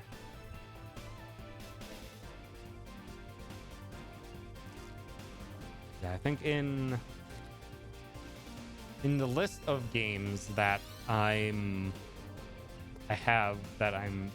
planning to like stream and stuff like that, only one of them is a game that I have to use methods that are currently unavailable to me to stream it.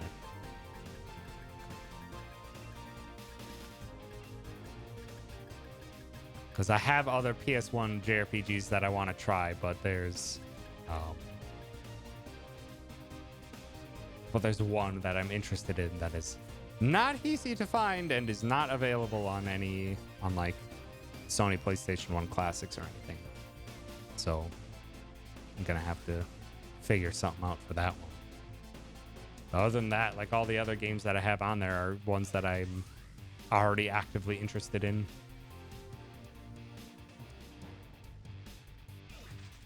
So why don't I have Elden Ring on that list? Because once that game comes out, you better freaking believe I'm going to be playing the hell out of that. Because that's only a couple months away now. Provided it doesn't get delayed, which is probable.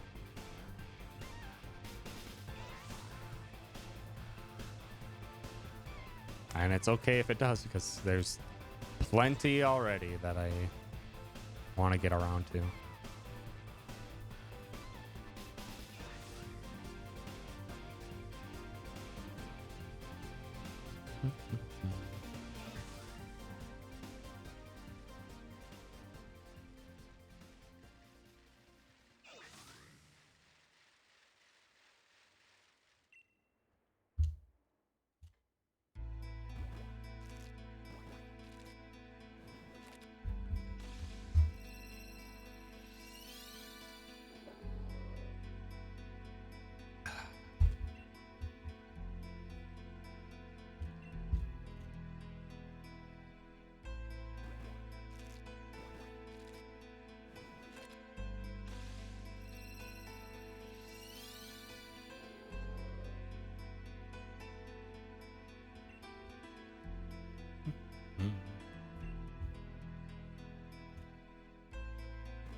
Let's see. Just trying to think through what else we can talk about. If anyone has anything they want to discuss, feel free to bring it up. Because otherwise, it's just going to be more of me scrounging up what thoughts are currently on my brain. And I don't feel like talking more about Yakuza Like a Dragon speedruns today, because I've already put a lot of thought into that, and I need to take a break from it so my brain will actually internalize the thoughts and start the problem solving. And the only other major thing for me in the coming months is just figuring out more work to get this new PC organized and up to speed, which for the most part it already is. I was able to transfer things pretty easily to the new PC. Mini Metro is fun. I think I have it. I think I have Mini Metro, and it always looked interesting to me. And then I just have not played it. Seems very much up my alley. Bought it after Barry played it and just fired it up today. Nice.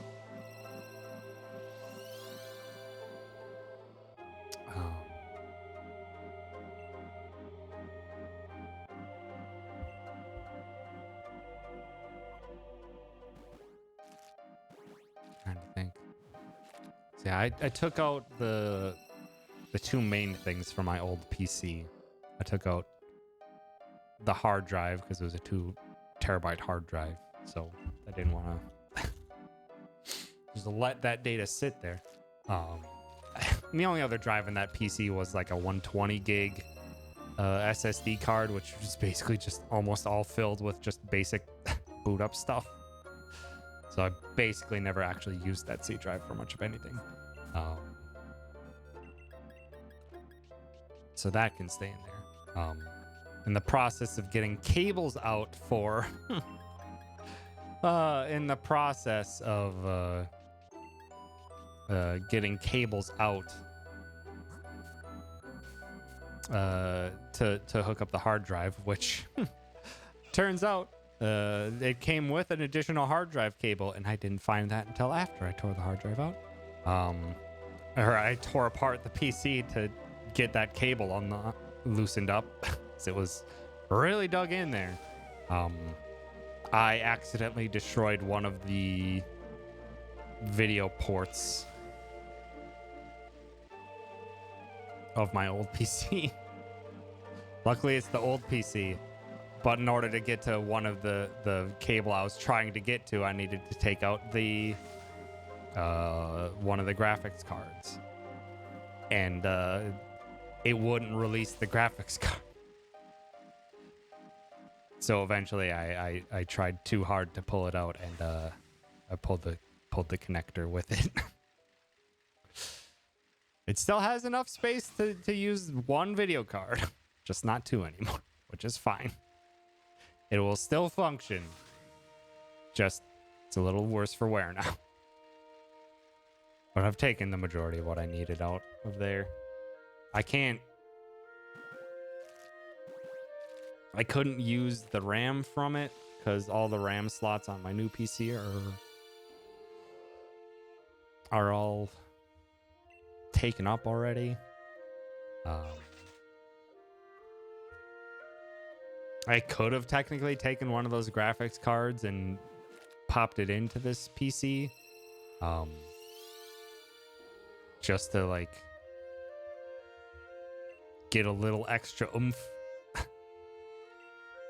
by having a second GPU to run things through, but that GPU is 6 years old.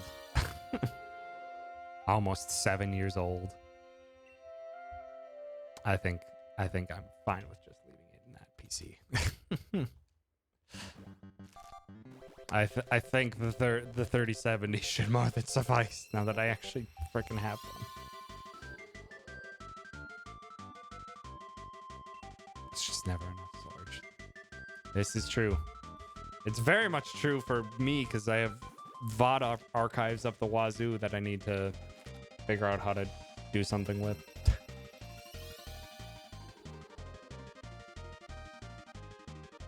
So at some point I need to just like figure out one of my drives and make it into just a purely archival drive, put a bunch of stuff on it, and then store it away somewhere else. I have a few external hard drives that I can use for that. I just need to take the time and reorganize them.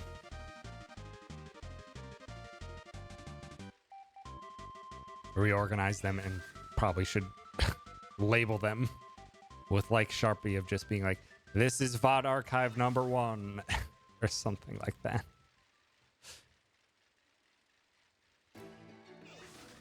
Yeah, I think I nearly have like a 4 terabyte hard drive filled up with VOD archives. Because more than 3 years worth of streams takes up a lot of space. I have 2 externals for that, and I think one was 2 terabytes and it's full. The other one I bought is full. Yeah, I think I have. I can probably put. Like now that I have my new PC has a 1 terabyte SSD. It has a 4 terabyte hard drive, and then I took the 2 terabyte hard drive out of my other computer. So I can treat the 4 terabyte as my active hard drive. The 2 terabyte other internal hard drive I can use for immediate archival stuff, where like I kind of still want to be able to access it regularly, but then I should probably use the other externals and just offload a bunch of data onto those and then label it, put it somewhere for storage.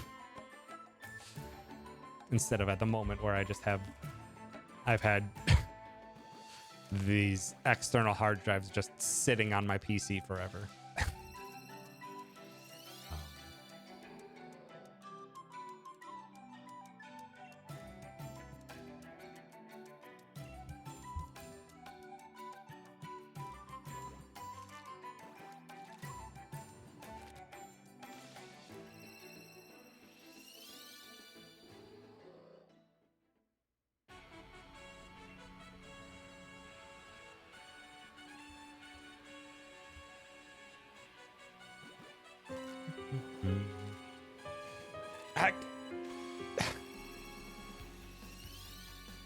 Howdy doody. Thanks for stopping by. Also, heck, 18 months of sub, that is a lot. That is many a month of sub. Some would define it as a year and a half. They'd be wrong, because it's almost a year. Does this mean your sub can vote? I don't have a redeem poll channel point. But if I had one, that means yes, your sub could vote.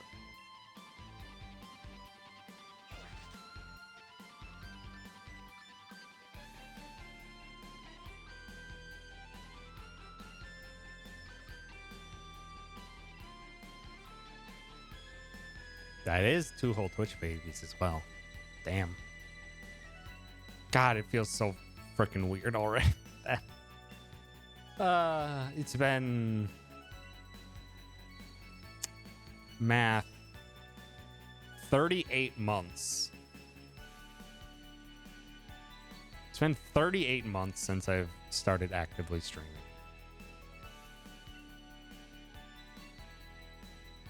It's a lot of fucking time. That is a lot of time. For almost half of it. That is also damn depressive. Hector and Amelia. Those are good names.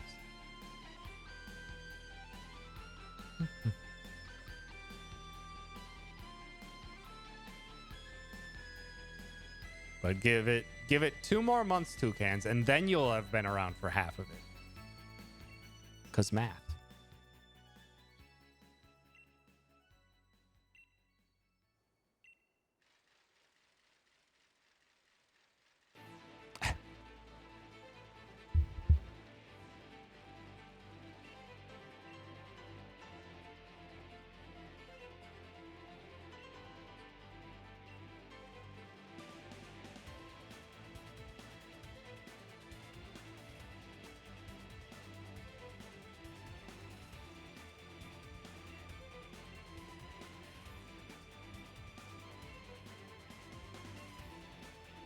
Oh, this YouTube video was February 28th, 2017. Someday I'll finish Horizon Zero Dawn. Someday. If you don't get a PS5, I can't remember if you have a PS5 or not, gamer, but the next Horizon Zero Dawn game might be out by the time you don't finish The first one.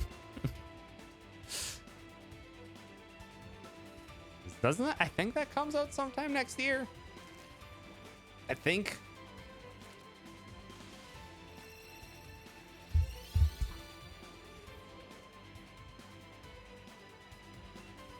Finish it before the sequel because I pre-ordered the collector's elephant.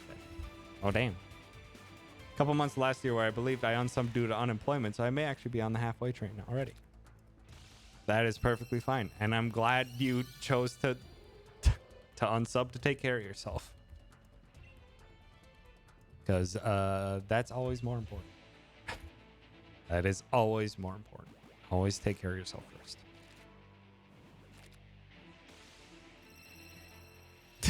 Aroc sweats. Because Aroc continued their sub over the entirety of their unemployment.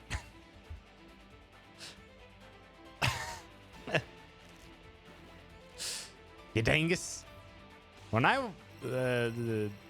remember I stayed on quite a few of my subs for a while when I went unemployed for nearly a year. And then eventually I was just like, I have to tone this down. I had to take a good hard look at my financials and just be like, I need to narrow this down to like 1 or 2. And I should at some point now that I'm luckily gainfully employed. That I should probably get back into the reoccurring subs of more people.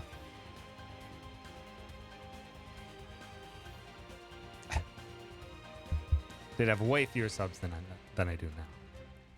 You did take active measure to limit.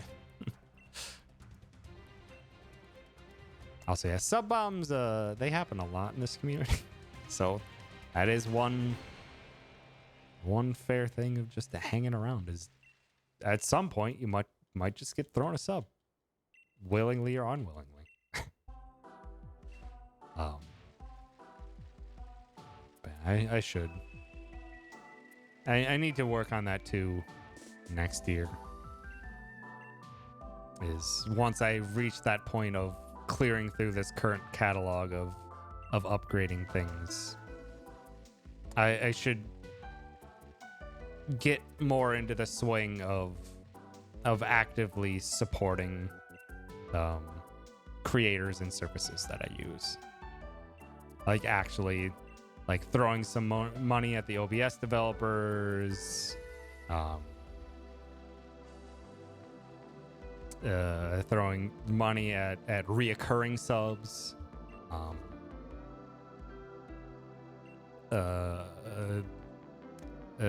signing up for more people's Patreons. I need to also, I want to check out, there's quite a few content creators that I watch that make stuff for Nebula.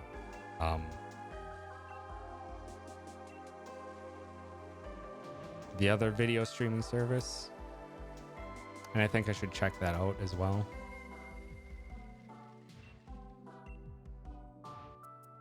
Because there's quite a few creators that I follow that make stuff for Nebula. And I'm just like, I should really dive into that at some point now that I have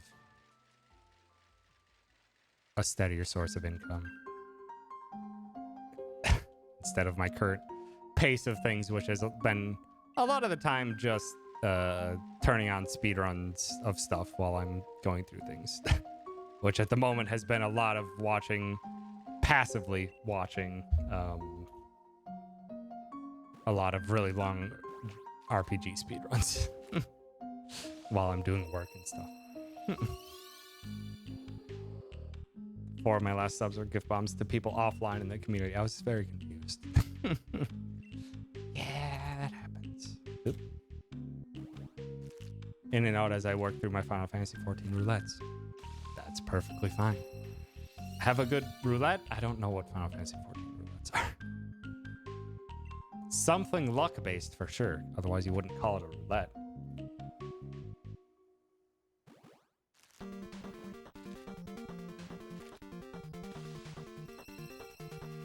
Dailies, but for like dungeons. Ah, got it.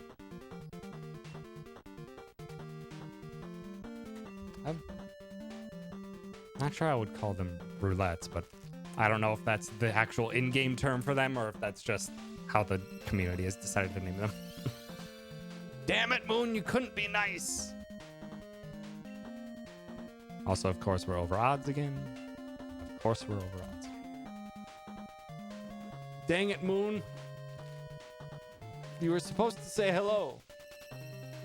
Like the child's book. I think there's a child's book called Hello Moon. No, it's Good Night Moon. Damn it. Shit.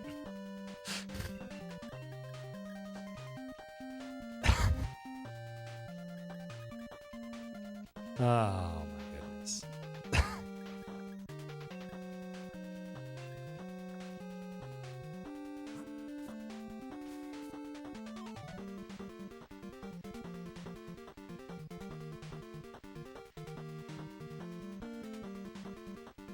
Yeah, that's definitely something I need to get in the habit of, is a more active role in supporting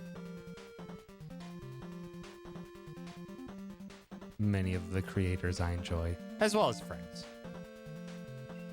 I also need to get back into that swing, because yeah, I think when I was first really getting into when Barry started streaming and I was getting really involved with this community, like I was throwing gift subs all over the place. I was subbed to like every single member of the neighborhood watch team and stuff like that. That was obviously not sustainable.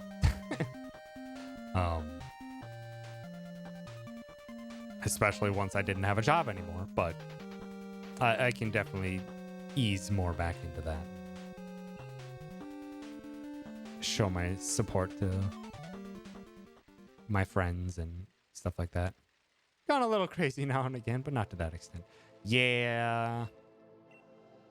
When Barry first started, especially Mithra, me and Mithra, I think we kind of amped each other up really, really far with our support of Barry and the Barry extended community.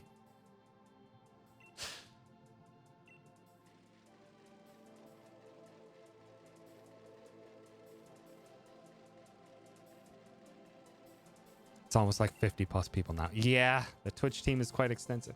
Actually, we need to ping Barry. We need to ping Barry. We didn't do another round of additions to the neighborhood watch this year. Which we normally try to do at the end of every year or something, just to be like, hey, who are people that have become up and coming in the community for streams and stuff. And we didn't do that this year. Completely overlooked that. Thought we did? I don't think so. I think the last time we did was November of last year. Time has ceased to be, but I think that's the case. Pretty darn sure. Because I think the last time we added people was when we added Liz finally. And I think that was November of last year.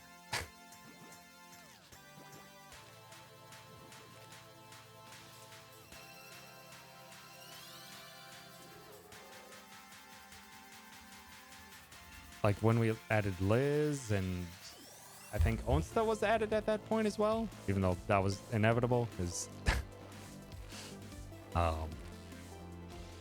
yeah,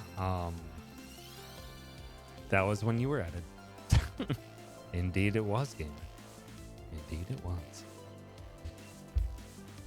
And a welcome addition you are. Onsta was a formality. Well, Onsta was gonna happen eventually.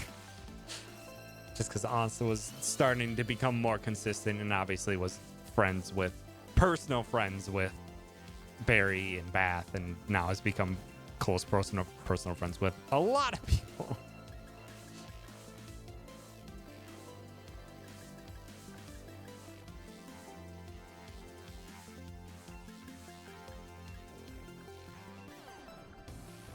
But yeah, we didn't do another round of those this year.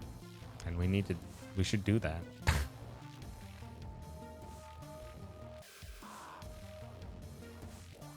Because at this point, I've already forgotten who was on last edition's list to not even remember who's been added since.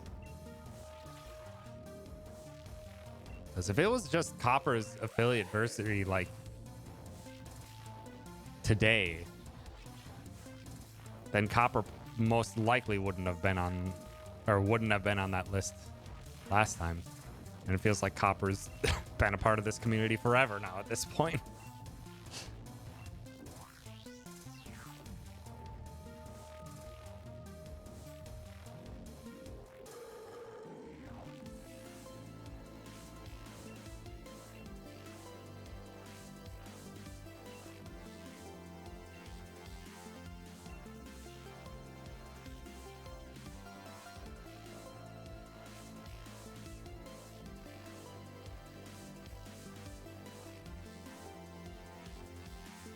And I'm sure there's many other that my head is just blanking on because I've been spinning around in circles forever.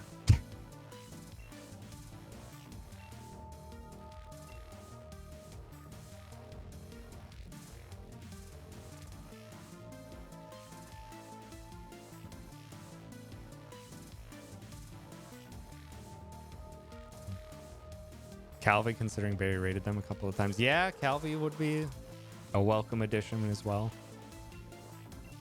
Possibly have Carnist as well, even though Carnist only streams whenever they have the time for it, which is not often given their job.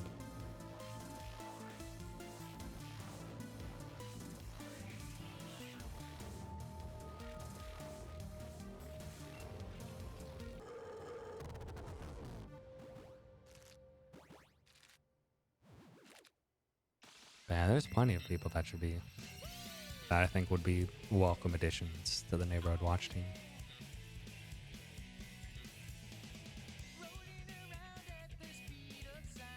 Got places to go?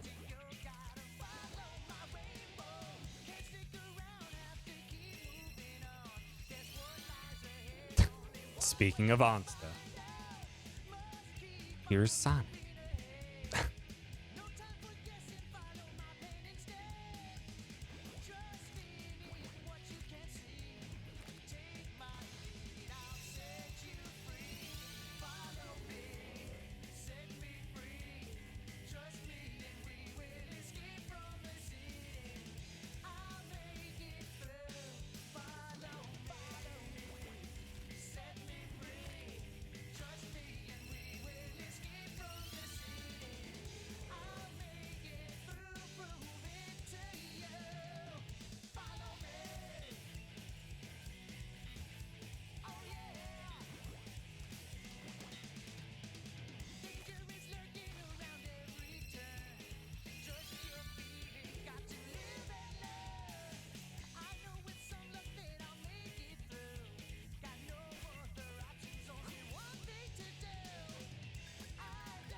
Best Sonic thing is the theme song from Sonic X.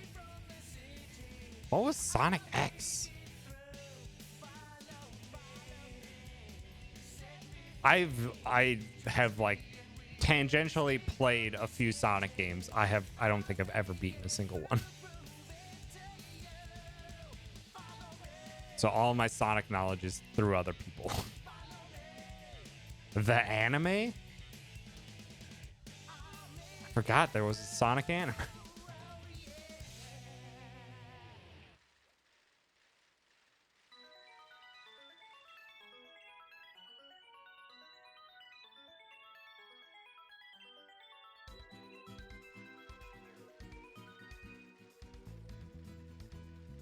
Aired alongside Kirby right back at you on Kids WB and also other morning vlogs.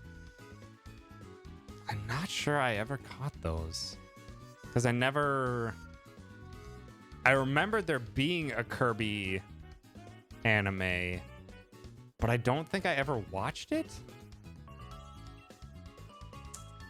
I don't think I ever watched it. And I think that would have been right along the sides of with Sonic. So when would those shows have aired? Oh, don't play that. That's copyrighted. Saving it for later.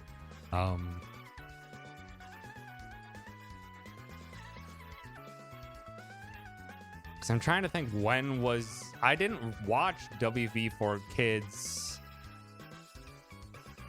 mid-aughts. Okay, yeah, then I definitely wouldn't have seen it because that was too late for me on WB Kids. Because at that point, I finally had Nickelodeon. My parents got cable finally, so I was watching Nickelodeon more rather than WB for Kids.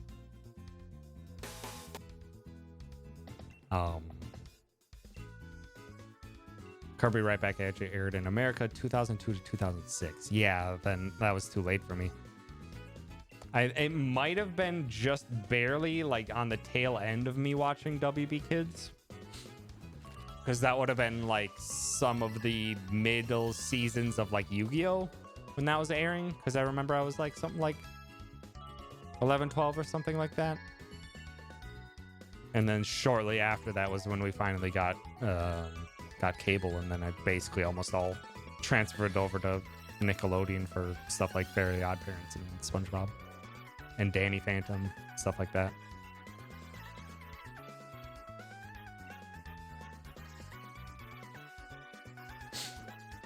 "11 feet 12 inches? What? That's 12 feet, toucans. I don't understand. We've been 9 to 13 during that time. So yeah, right at kids' anime ages. Gotcha. I'm old. I'm not that old. I'm just running through. You were like 11, 12. Oh, gotcha.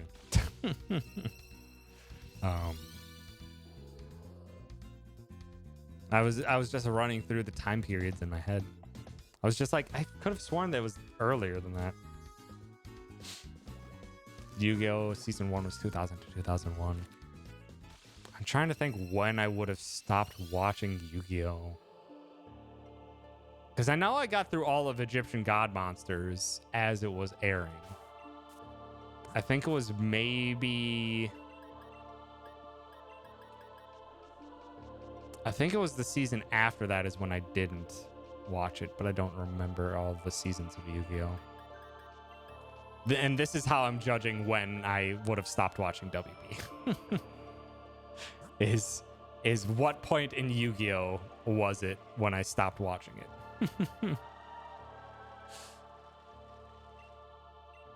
Going to theaters to watch Yu-Gi-Oh! Pyramid of Light, and apparently that was 2004. I don't think I ever watched any of the Yu-Gi-Oh! Movies. I remember seeing the first couple Pokemon movies in theaters. So I remember I had that Ancient Mew card.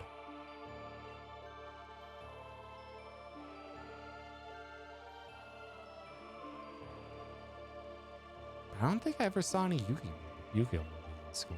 Or in Yu-Gi-Oh! Movies in theaters. Not in school. Pyramid of Light was the Egyptian God card movie. Maybe I was still watching it up until then. But I don't know when the movie for the Egyptian cards came out versus the season.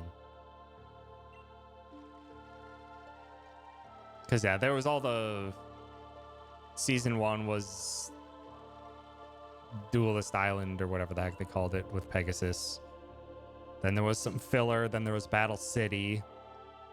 Then it was... I'm not sure if it was a completely different season, but then that was more so the end of Battle City. Felt like it took an eternity on its own. That could have been counted as its own season.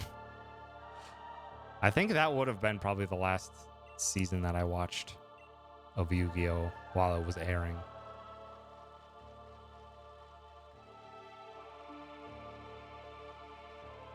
Man, I remember watching WB nonstop back in the day.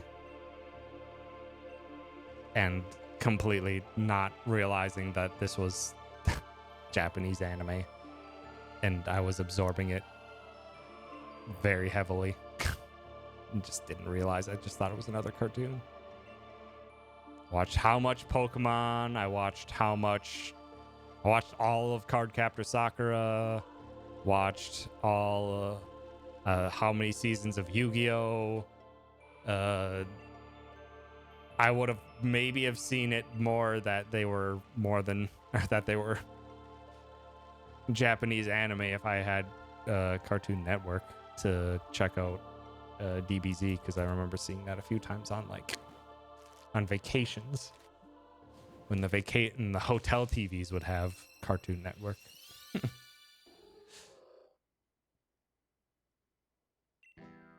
Season 2 is Battle City. Season 3 was the filler before the finals.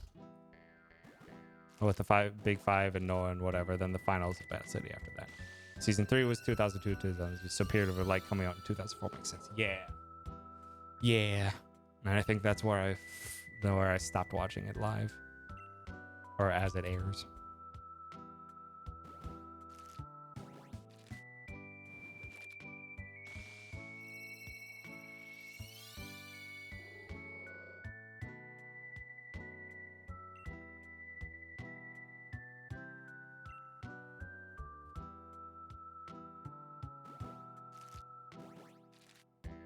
So yeah, I would have stopped watching WB just as Sonic and Kirby were beginning to air.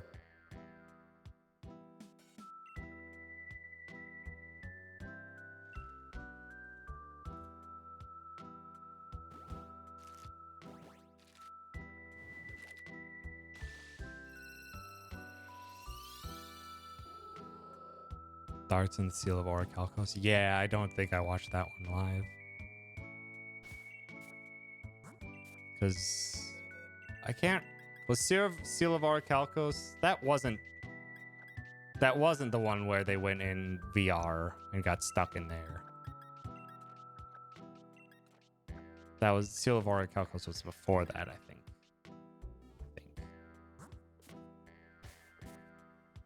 And then I think they went back to ancient Egypt times.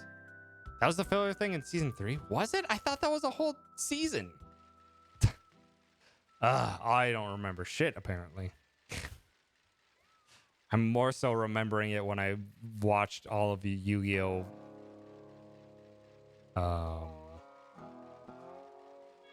In the background right after college. Half of a season, it was substantial. It was substantial. I remember it being very long.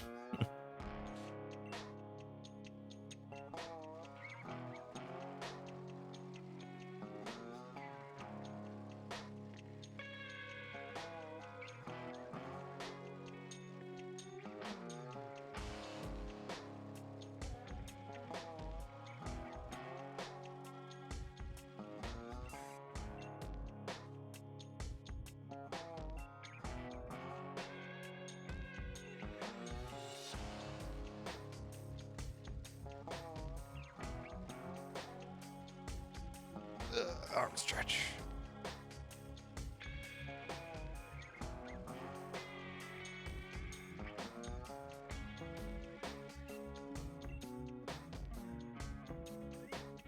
Boom, boom, boom, boom.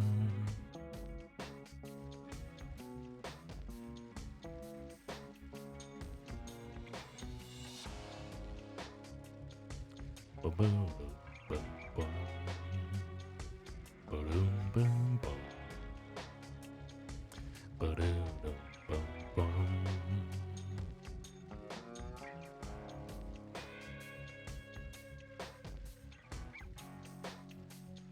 Egg lady, please have egg. Thank you. Have you not seen the amount of things that I've been doing? Howdy, Badgers. Thanks for stopping by.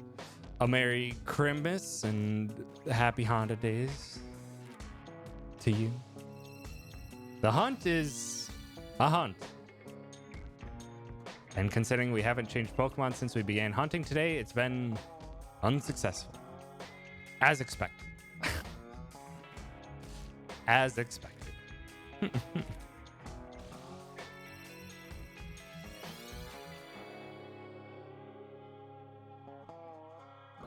one.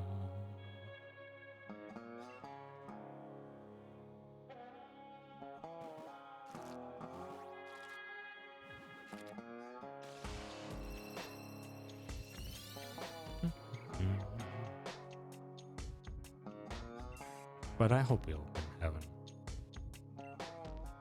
a good holidays.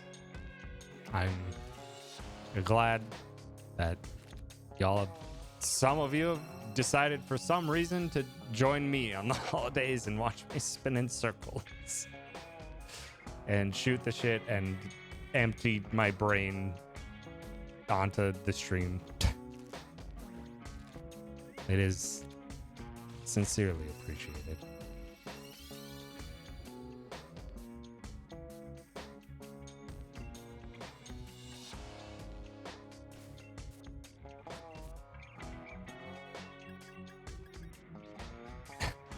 Also, now that Badger shows up, I'm just like, Sar did mention that we needed to set up another Final Fantasy 13 2 stream.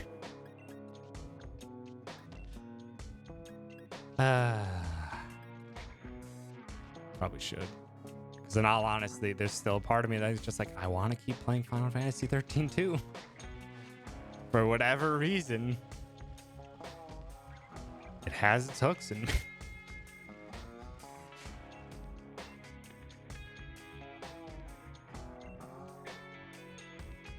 Mostly just because of how bafflingly weird it is.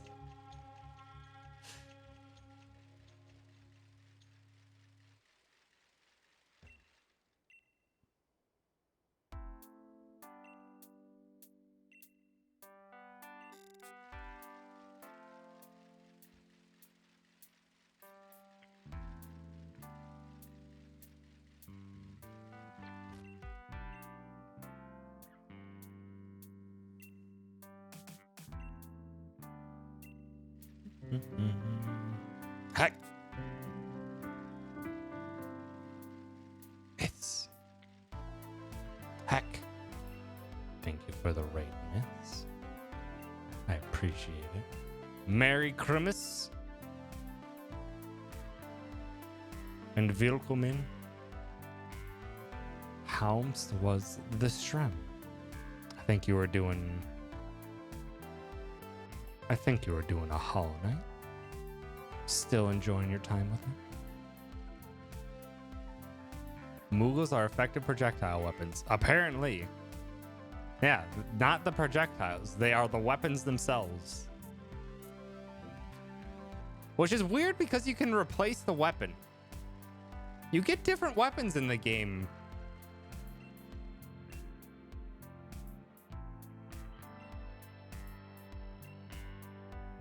It's not like the Moogle's embedding into your weapon. The Moogle is the weapon, but you buy new weapons. So does that mean we've just been constantly buying new Moogles? And we have other Moogles that are just sitting in our inventory? Seems like the keychains in Kingdom Hearts. I would hope so. Otherwise, it's just like, oh, we just have a litany of Moogles just lying around in our inventory, suffocating in our backpack. Oh, yes. One Moogle, please. New pom-poms.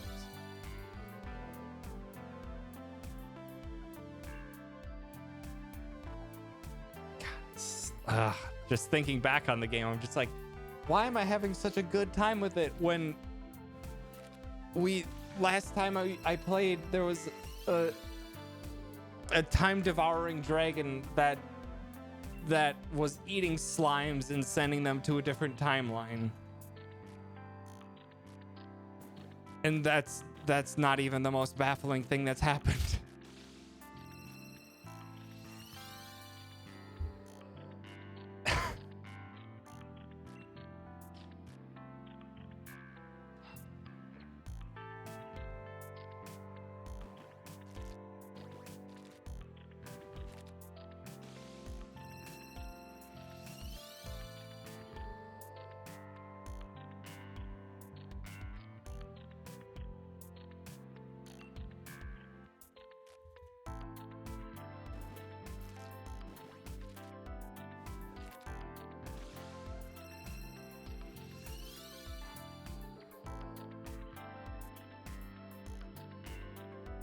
200 in. No shinies. Hell yeah.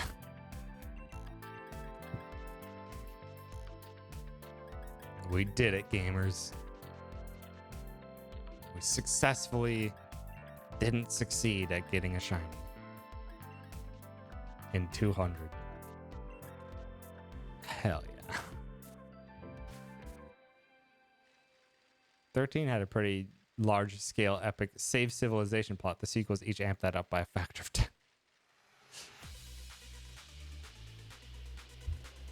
13.2 is saving multiple timelines. And then I don't even know what Lightning's Return is, or Lightning Returns is.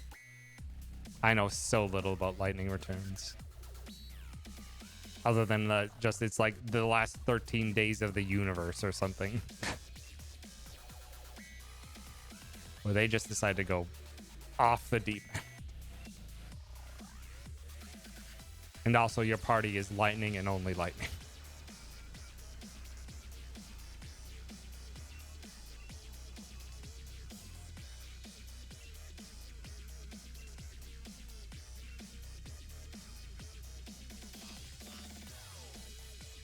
You're lightning and only lightning, and you change abilities by dressing up differently, which I'm fine with.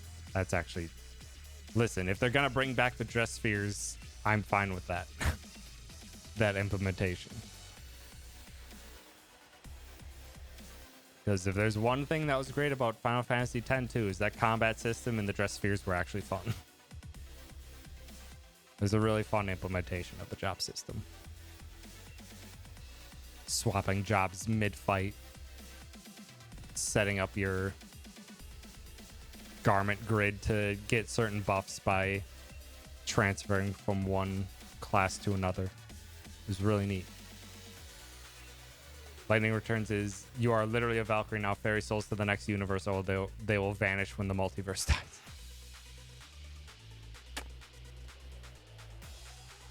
I forgot how they literally just ended up turning lightning into a god. Or at the very least, a deity. A deity of sorts. A deity of sorts that I think has the heavy metal riding chocobo theme.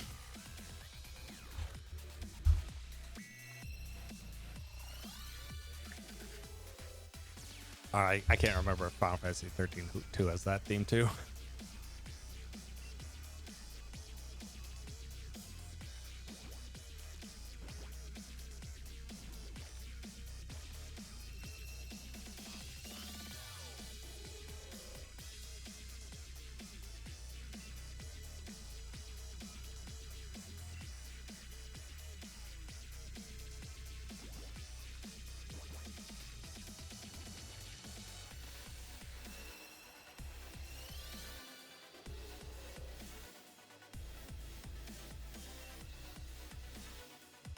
Two has crazy chocobo. I'm assuming that's the metal chocobo theme.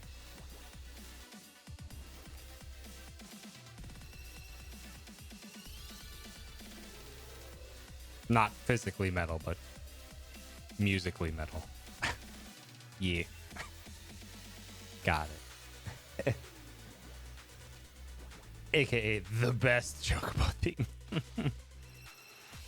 Listen,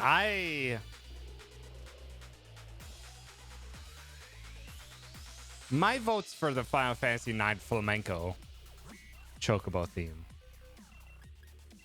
Vamos a lo flamenco. I adore.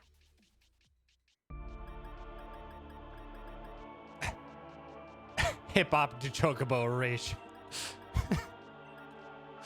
I forgot about hip hop to chocobo. In part because unfortunately those custom songs are not a part of the Final Fantasy VII Remake OST. And I don't know why. They're custom songs for the game, and they're not on the OST.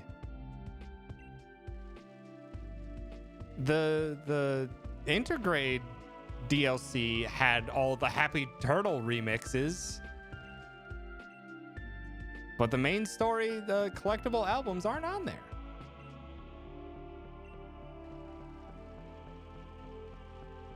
It's very disappointing because some of them are very good. I should probably add that to my... Dang it, need to set a reminder for it now.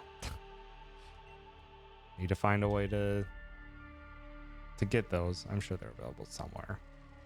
If not, via a game rep on some shady ass website or something. Fuck hip hop Chocobo. We get Happy Turtle, and that is all that matters. We get the Happy Turtle that has the twerkinest movie you ever did see.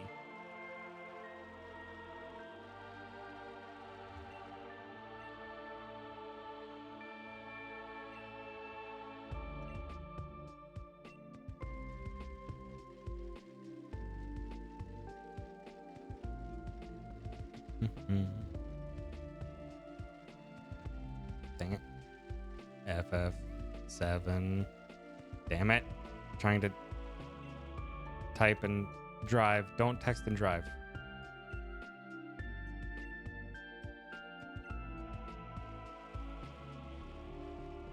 OST.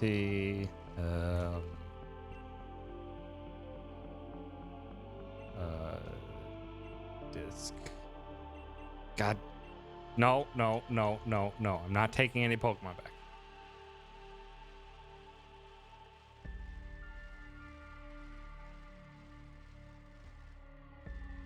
Reminder for self for tomorrow at 6 p.m. There's ones in there like a $700 hard copy of the FF7 remake OST, and it didn't even have all the songs. That's possible, and I wouldn't put it past. I wouldn't put it past Square to do something silly like that. Tape up to Chocobo is an FF7 remake. I don't know what y'all are talking about. We're talking about the OST. When you purchased the OST, those songs weren't in there, as far as I remember. I bought the OST, and I'm pretty dang sure I didn't delete those songs.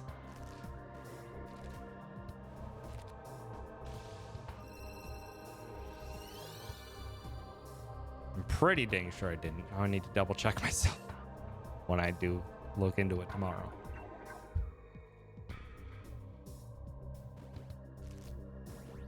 Or maybe it was added as like a bonus disc after the fact. It's on there, disc 8. Was disc 8 not a part of what I downloaded?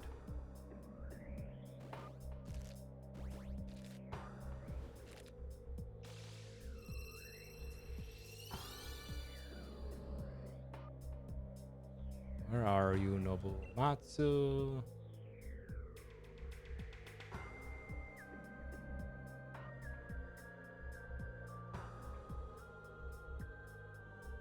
The digital version that I purchased only has 4 discs, and it ends at the credits. Final disc is like Genova, Shinra, One Winged Angel, Hollow. Yeah, the digital version I purchased does not include those songs. I hope I just didn't buy the wrong one. I think the disc 8 is the physical purchase.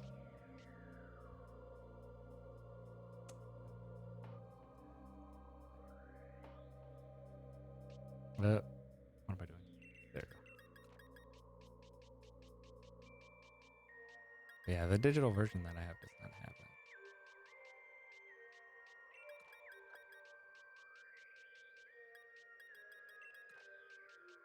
Unless I deleted them, which I'm pretty sure I didn't, because I know I really liked some of those mixes.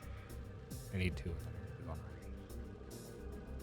Why didn't you listen to all 8 discs?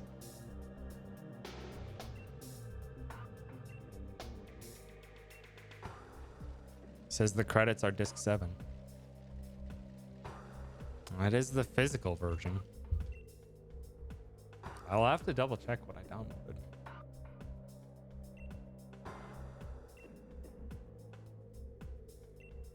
Yeah, it's the special edit version. Yeah, I think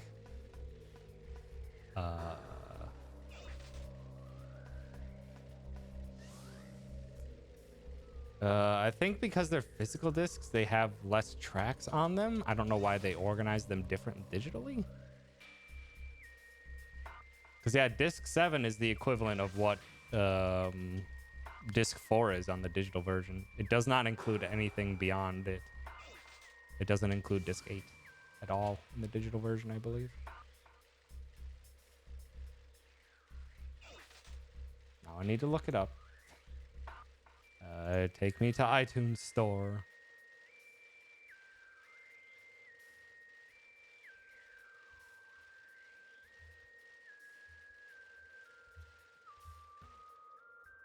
Oh.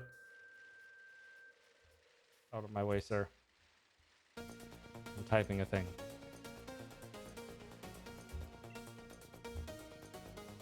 So this is the version I purchased. Yeah, the version I purchased stops at 7. It stops at the credits.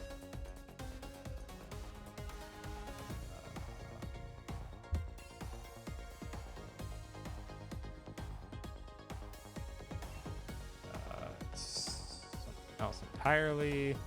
There's an original soundtrack plus, which looks like it also does not contain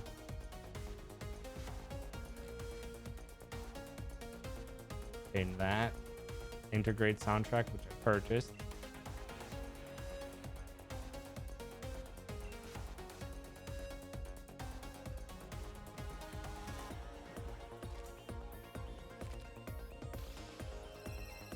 Doesn't have it.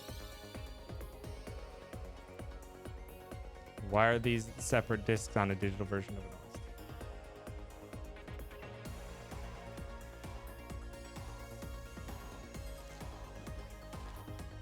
Orchestral arrangements. Yeah, there's no digital version at the very least on the iTunes Store that contains that disc 8 of the physical soundtrack.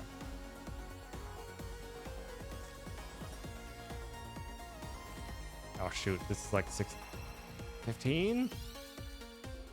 I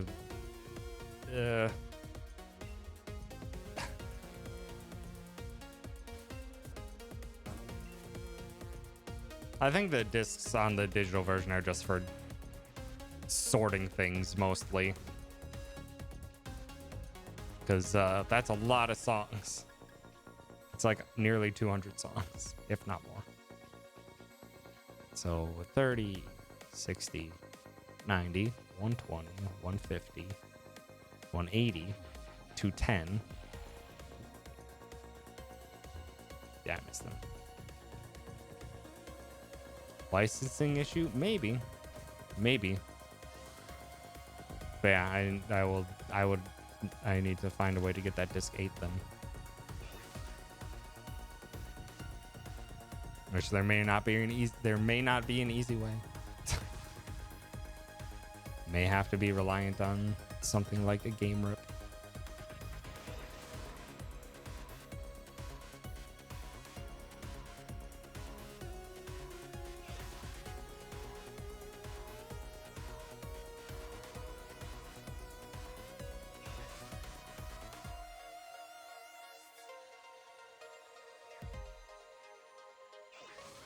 Which is fine because I need to.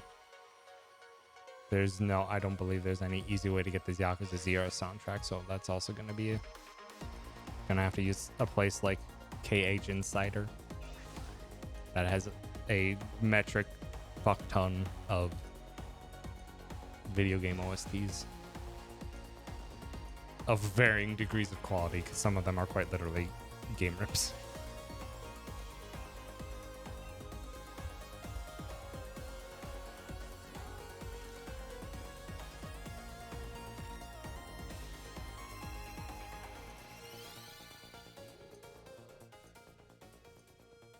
which is fine. That'll just be tacked on. If it's there, that'll be tacked on to my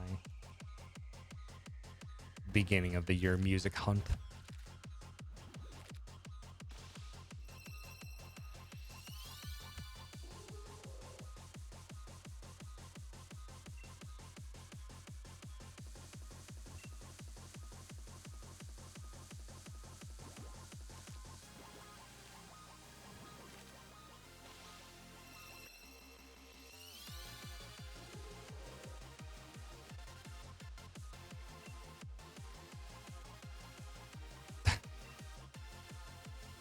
Damn you, Pac-Man, why do you go so hard?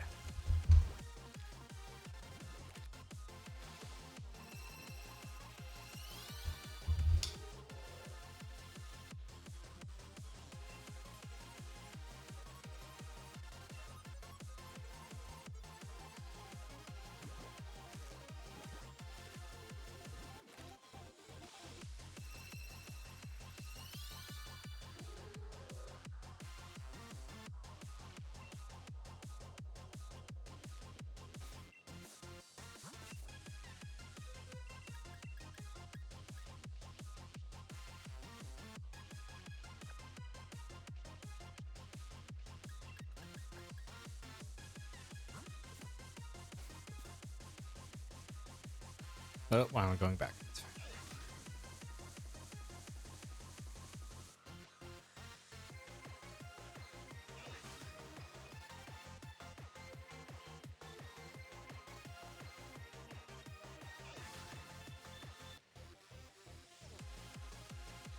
Also, how I never asked, and I should have. How is the music volume?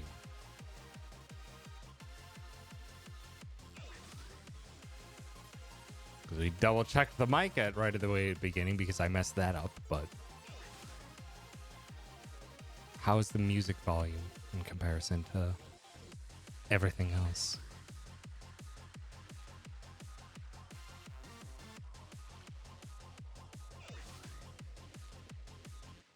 Is it clear? Is it distinct? Can you vibe to the Pac-Man appropriately?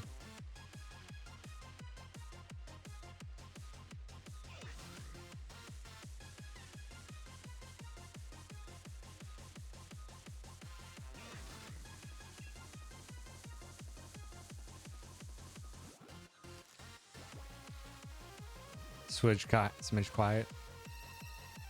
I can bump it up.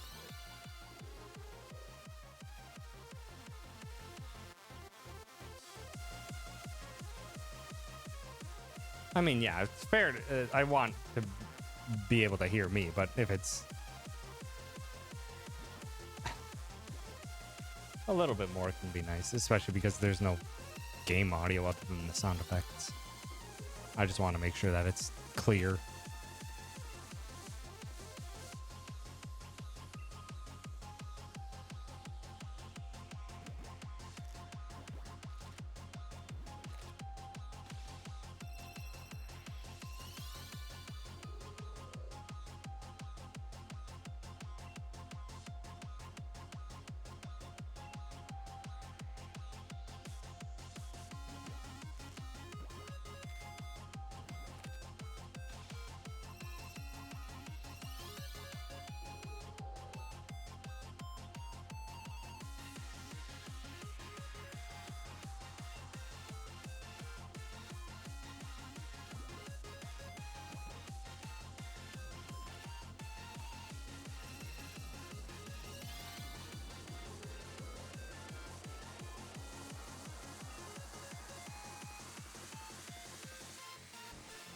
Yep.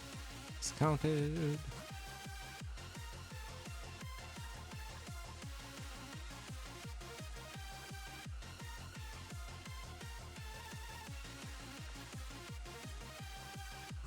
Dramatic Epox 18.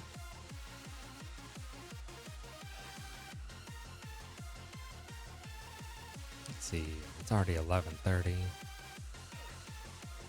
Trying to think how long I should go. I'm starting to get a smidge tired, which is fine considering it's been a long day already.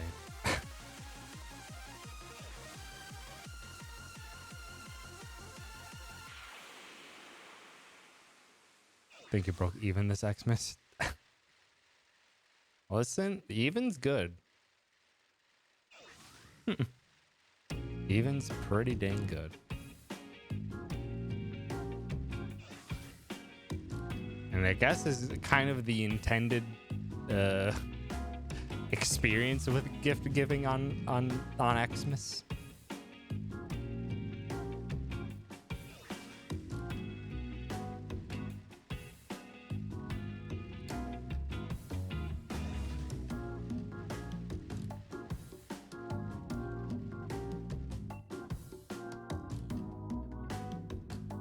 Okay, I think maybe that's.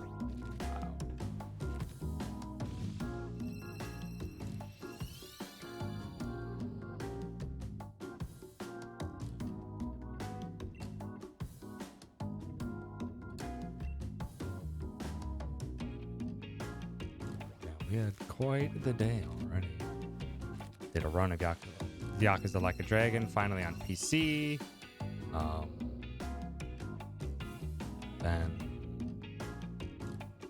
And was doing all sorts of PC stuff. Then did more PC stuff. And then now I'm doing this.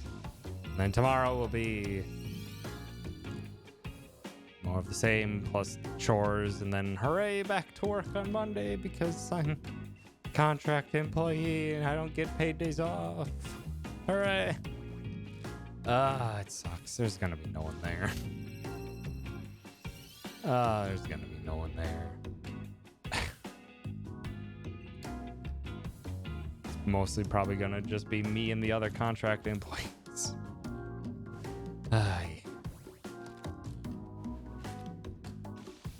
Include physical gifts. He came out way ahead though. Fair. Fair.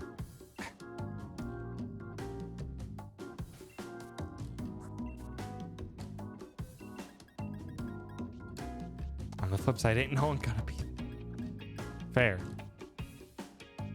It is fair.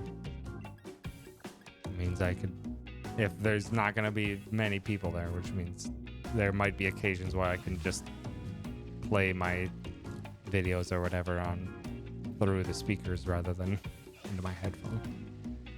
Or maybe if I'm risking it, go full screen on my second monitor with the videos I'm watching rather than half screen.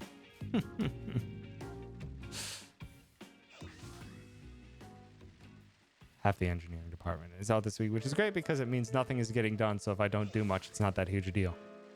Yeah, that tends to be the expectation. I think that might not fly with the way the company I work for operates.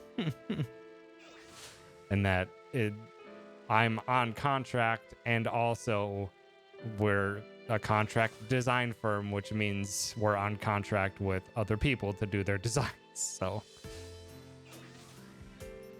and we charge them on like a per hour basis. You need to allot your time to how much time you've spent on one customer's project every given week.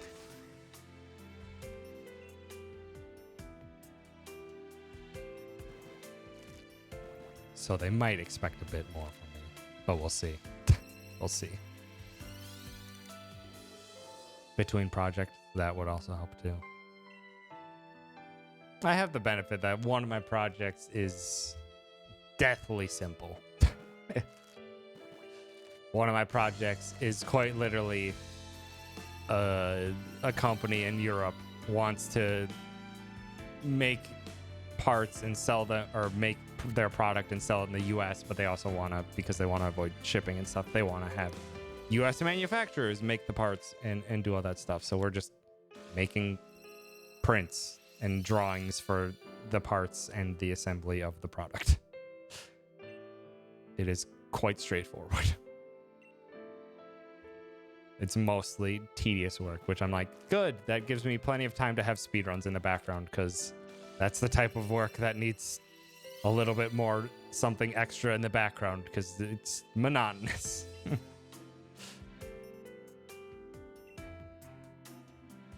But I'm glad I have things that I can set on in the background for the moment to work through all that with.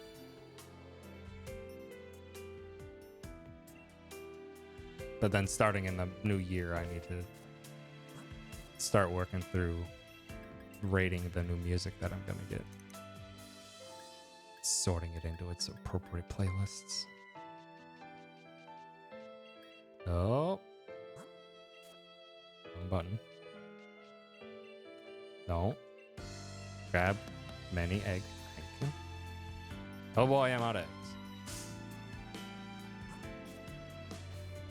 I was on autopilot.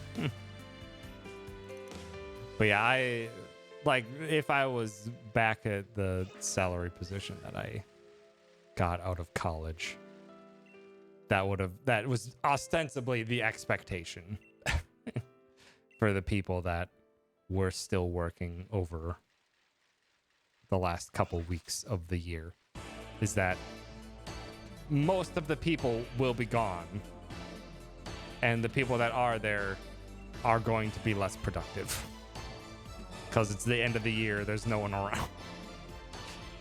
Even if you want to get stuff done, anything that requires anyone besides you is just like, well, they'll probably be gone. So it's only so much you can do.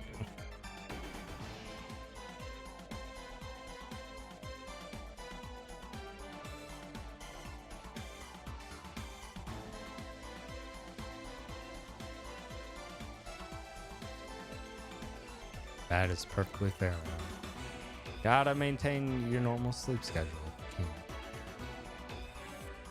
Thanks so much for hanging out and chatting. Have yourself a good night.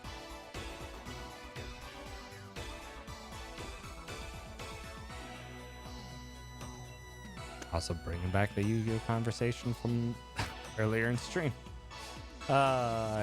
Sometimes I forget that I added the Yu-Gi-Oh! Forbidden Memories OST to this playlist. It's a good OST for a game that I have fond memories of, but is objectively terrible. Just objectively terrible.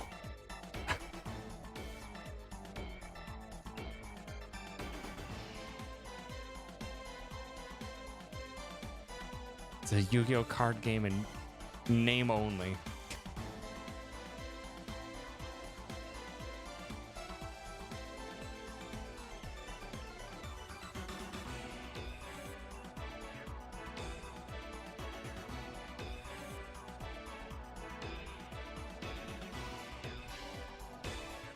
Oh.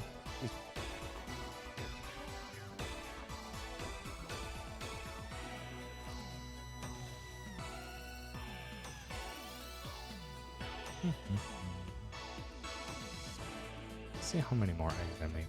In my head, I'm thinking I want to see if I can't make it to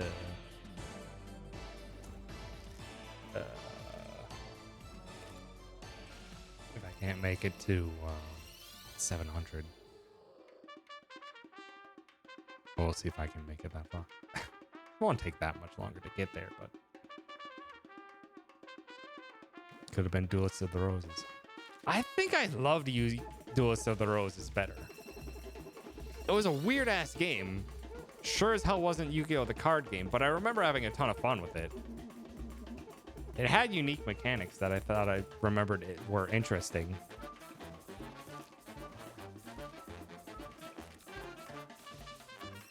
But I have not touched that game or seen much of it since I played it last, which would have been like, I want to say like 2006, 2007 would have been the last time I touched that. If not earlier, maybe like 2005.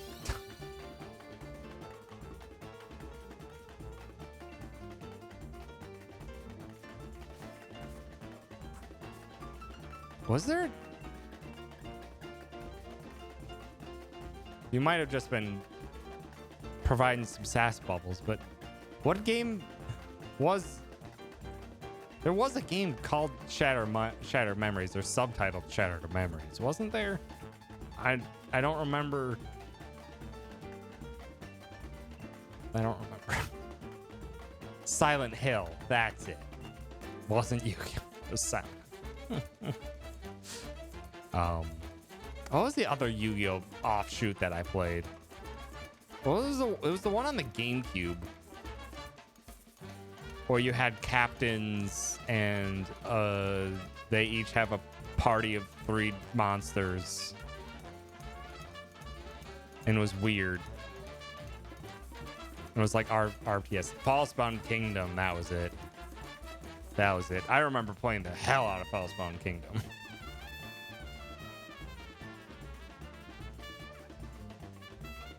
I remember I did like, I think I 100%ed Falsebound Kingdom, which was a gigantic pain in the butt, but I think I did.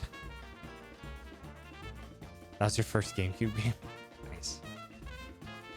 I played Falsebound Kingdom so much.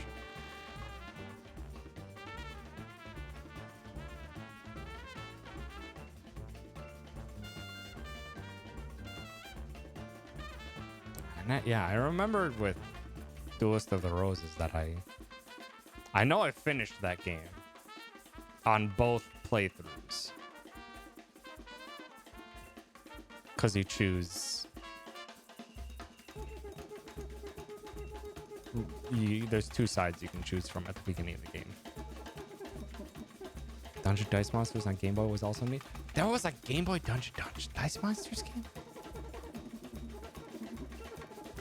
I only remember the physical Dungeon Dice Monsters because one of my friends in middle school actually got the physical Dungeon Dice Monsters. I didn't know they actually made a game on it.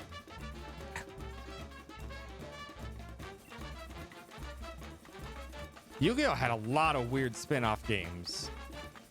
And surprisingly, 0 games that were related to the actual trading card game until like late PS3 era.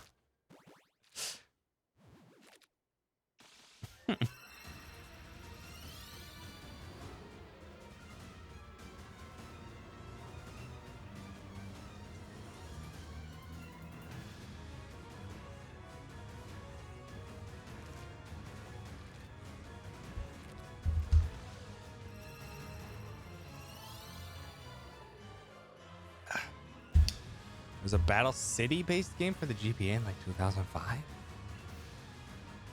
I was out of it for, I think that was probably the gulf in handheld gaming for me. There was a point where like handheld gaming, I just dropped off entirely. It was the DS era is where I completely stopped paying attention to anything that was happening in the handheld gaming space. Now they just make the TCG, the spin-off game with weird mechanics. Yu-Gi-Oh! Worldwide Edition Stairway to the Destined Duel. Oh my god, what a name. What a name.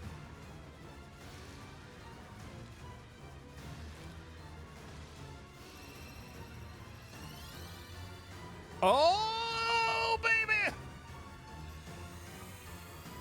We did it. It's a slightly miscolored moon, but with a blue eye.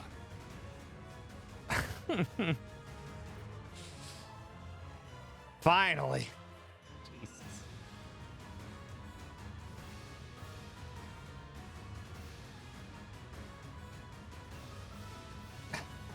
Finally. We did it. None of y'all are using this. I have this explicitly a shiny emo. And it's a follower emote. You can use it here. That's fine. I always forget that it's there too. There you go. There it is.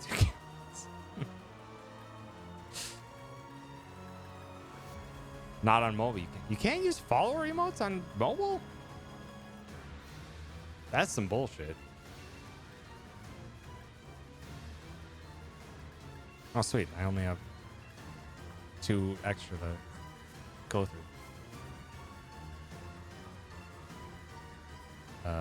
Don't take the egg. Take Lunatone out. Don't take the Ditto. And put in Where was Arox? Arox wanted to belt him. I'm gonna joke that you get your shiny before I finally got my modest Wingull, and then it happened. It's been a full week now. Are you searching for a modest Wingull in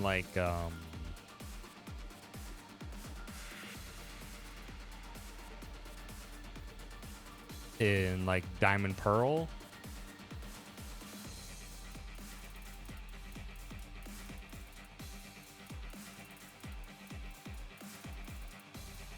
So just like, yeah. I was just like, but there's, but you don't have to try that hard for them in Sword and Shield because you can just mint. Oh, and they don't have the what you call it. Oh, I don't need this reel.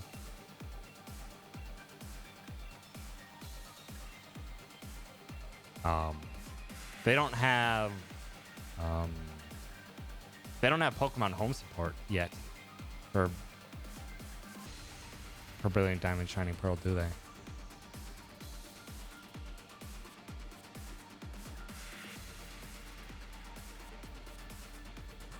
Could just mint in BDSP as well, but I've got no points yet. Ah, fair.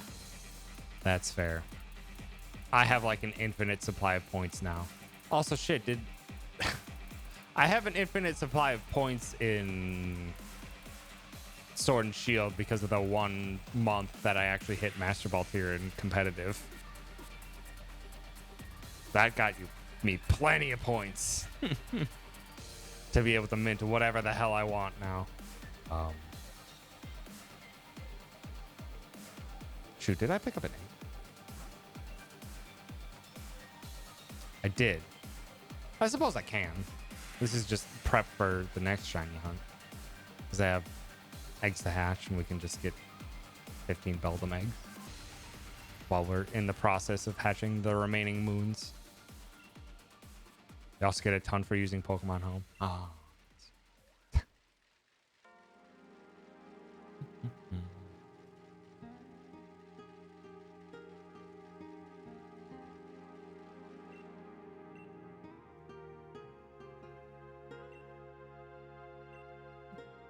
And we'll probably just close out our, once I hatch the remaining moons, we'll probably just end stream there because it's been over 3 hours already and it's quite late over here on the East Coast. And I'll just have to yell at Juice sometime to yeet their shiny moon on over.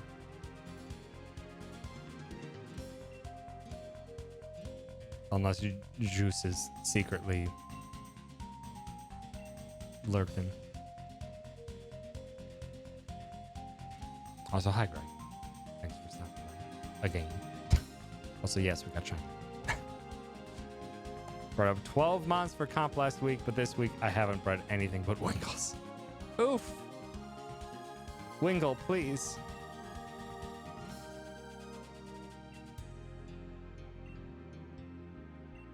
Greg, did you just... Greg, did you dupe your mints? If so, smart move.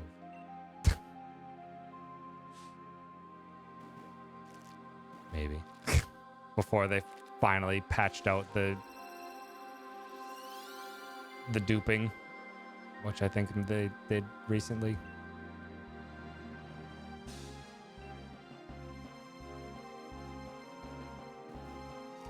Also have 500 ability patches. Jesus. Are those also the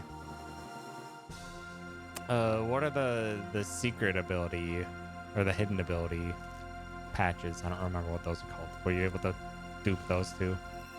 That is the hidden ability ones. God damn.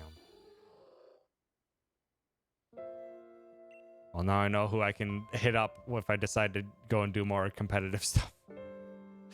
Because I'm out of ore in Sword and Shield to purchase the hidden ability patches. I have plenty of battle points to purchase as many regular ability switches as I want and as many mints as I want, but I'm out of ore to get hidden ability ones.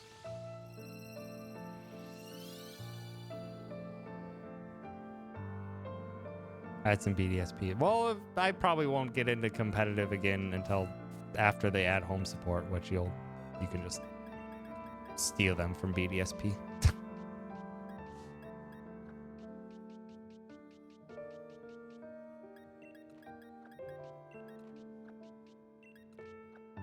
Okay, so we need 9 more eggs. And don't hatch any. 8 more eggs. Phoebus, Bagon, Scyther, Rotom, Smeargle, Meryl, Porygon, Togepi, Shroomish, Clef of Meryl, or Shellos. Still got boxes of them. Nice.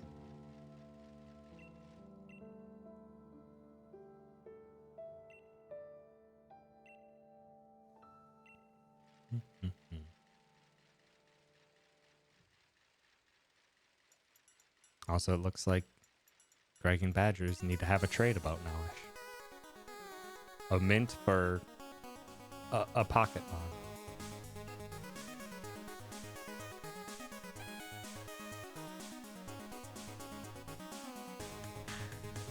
So dang it, that was one competitive Pokemon that I really wanted to set up, but then I never actually did. Was a competitive Scyther. Because competitive Caesar is very powerful. Caesar is very powerful. But Scyther in Sword and Shield has dual wing beat, and God, I wanted to just wreck shop with a Sword Dance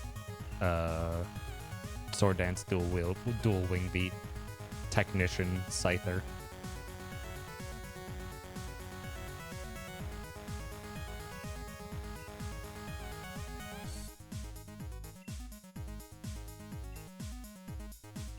Prankster Tailwind? Oh, damn.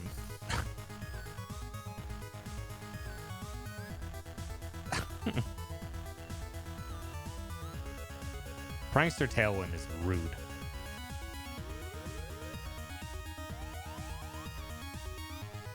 Scyther and Caesar are one of the few evolution lines with the same base stat.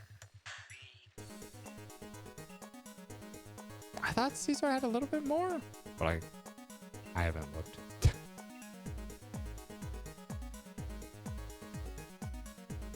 But Scyther is a very powerful Pokemon as just a base Pokemon is super powerful. Both are just 500 flat. Dang. I thought Caesar was maybe like 520 or 530.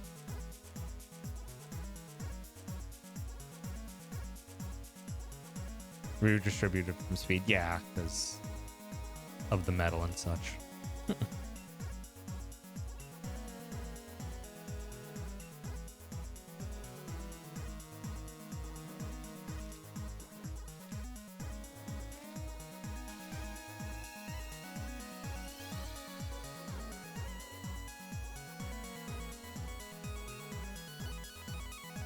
Also, in all of my shiny hunting, I have yet to get more than one shiny of a single Pokemon. Like, as in the spare eggs that I had, I've never gotten a second shiny. I've never gotten that.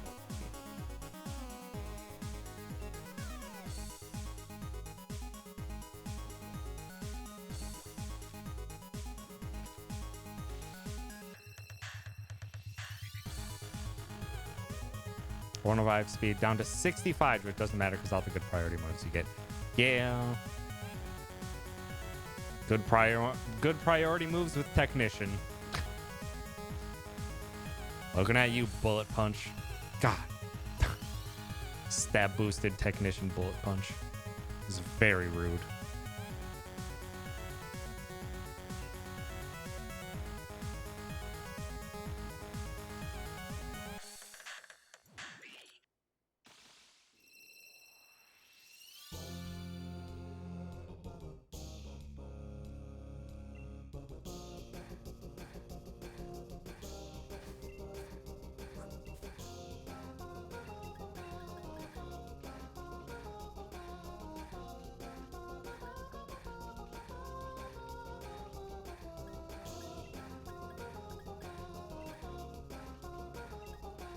Sweet. And I actually picked up enough eggs to begin the next shiny hunt. Sweet deal. Sweet deal. Okay. That is going to be it for me today. Also, I want to double check that the shiny is in the shiny box. Make sure I have that sorted out and I don't delete it. Correct. That is our shiny. Our shiny stone, which has best special attack with a negative. Or wait, no, that's positive. Red is positive. That's a very special attack focused Lunatone. But it's there. It's there. Shiny is in the shiny box. You need to remember that the shiny is in the shiny. I always have to double check because I really don't want to accidentally freaking delete one. Alright, save it up and call it quits for the night.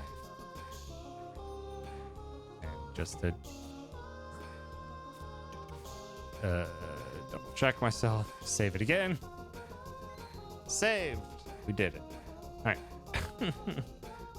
Psychic, so special attack should be good. Yeah, should be, but I don't think it has a greatest special attack. It's not that powerful of a poke.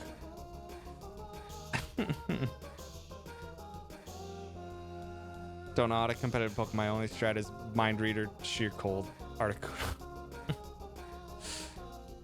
The rude strats.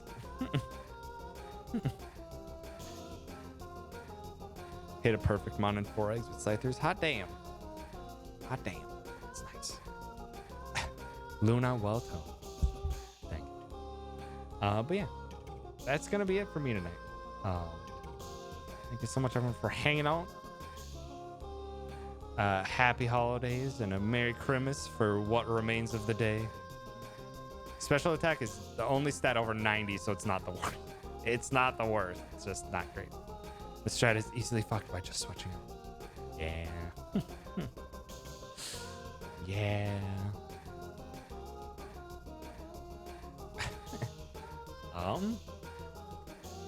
But yeah, I will be back on Monday.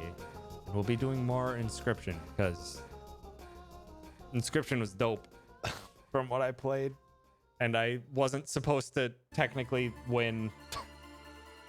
I wasn't supposed to win the second playthrough. I lost against the first cheat deck that the enemy throws at you, but I beat their second cheat deck and actually finished a run.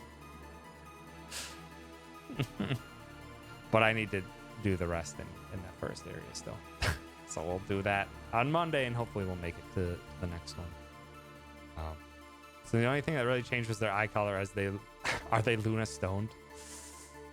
I mean, if the Lunatone's eye, or if the Lunatone's blood is blue, then yes, a blue shot eye would be indicative of a Luna stone.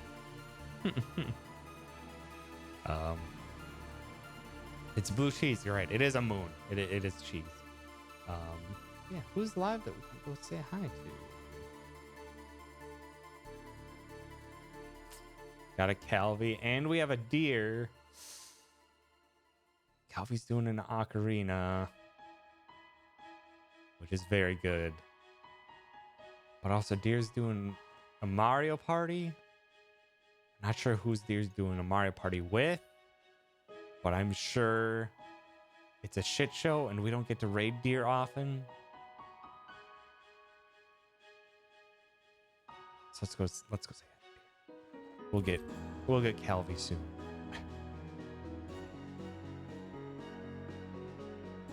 But y'all can feel free to hop on over to Calvi's stream. Wish them a Merry Christmas as well. Yeah, thanks again, everyone, for hanging out. I appreciate it. Happy holidays and a Merry Christmas. Thank you for deciding to spend, even if it was a small segment of your time on this holiday. Thank you for spending a smidge with me. It is genuinely appreciated. I will be back on Monday with more Inscription. Have yourselves a wonderful night. And go eat some love on over to Deer. Goodbye. Goodbye. Goodbye.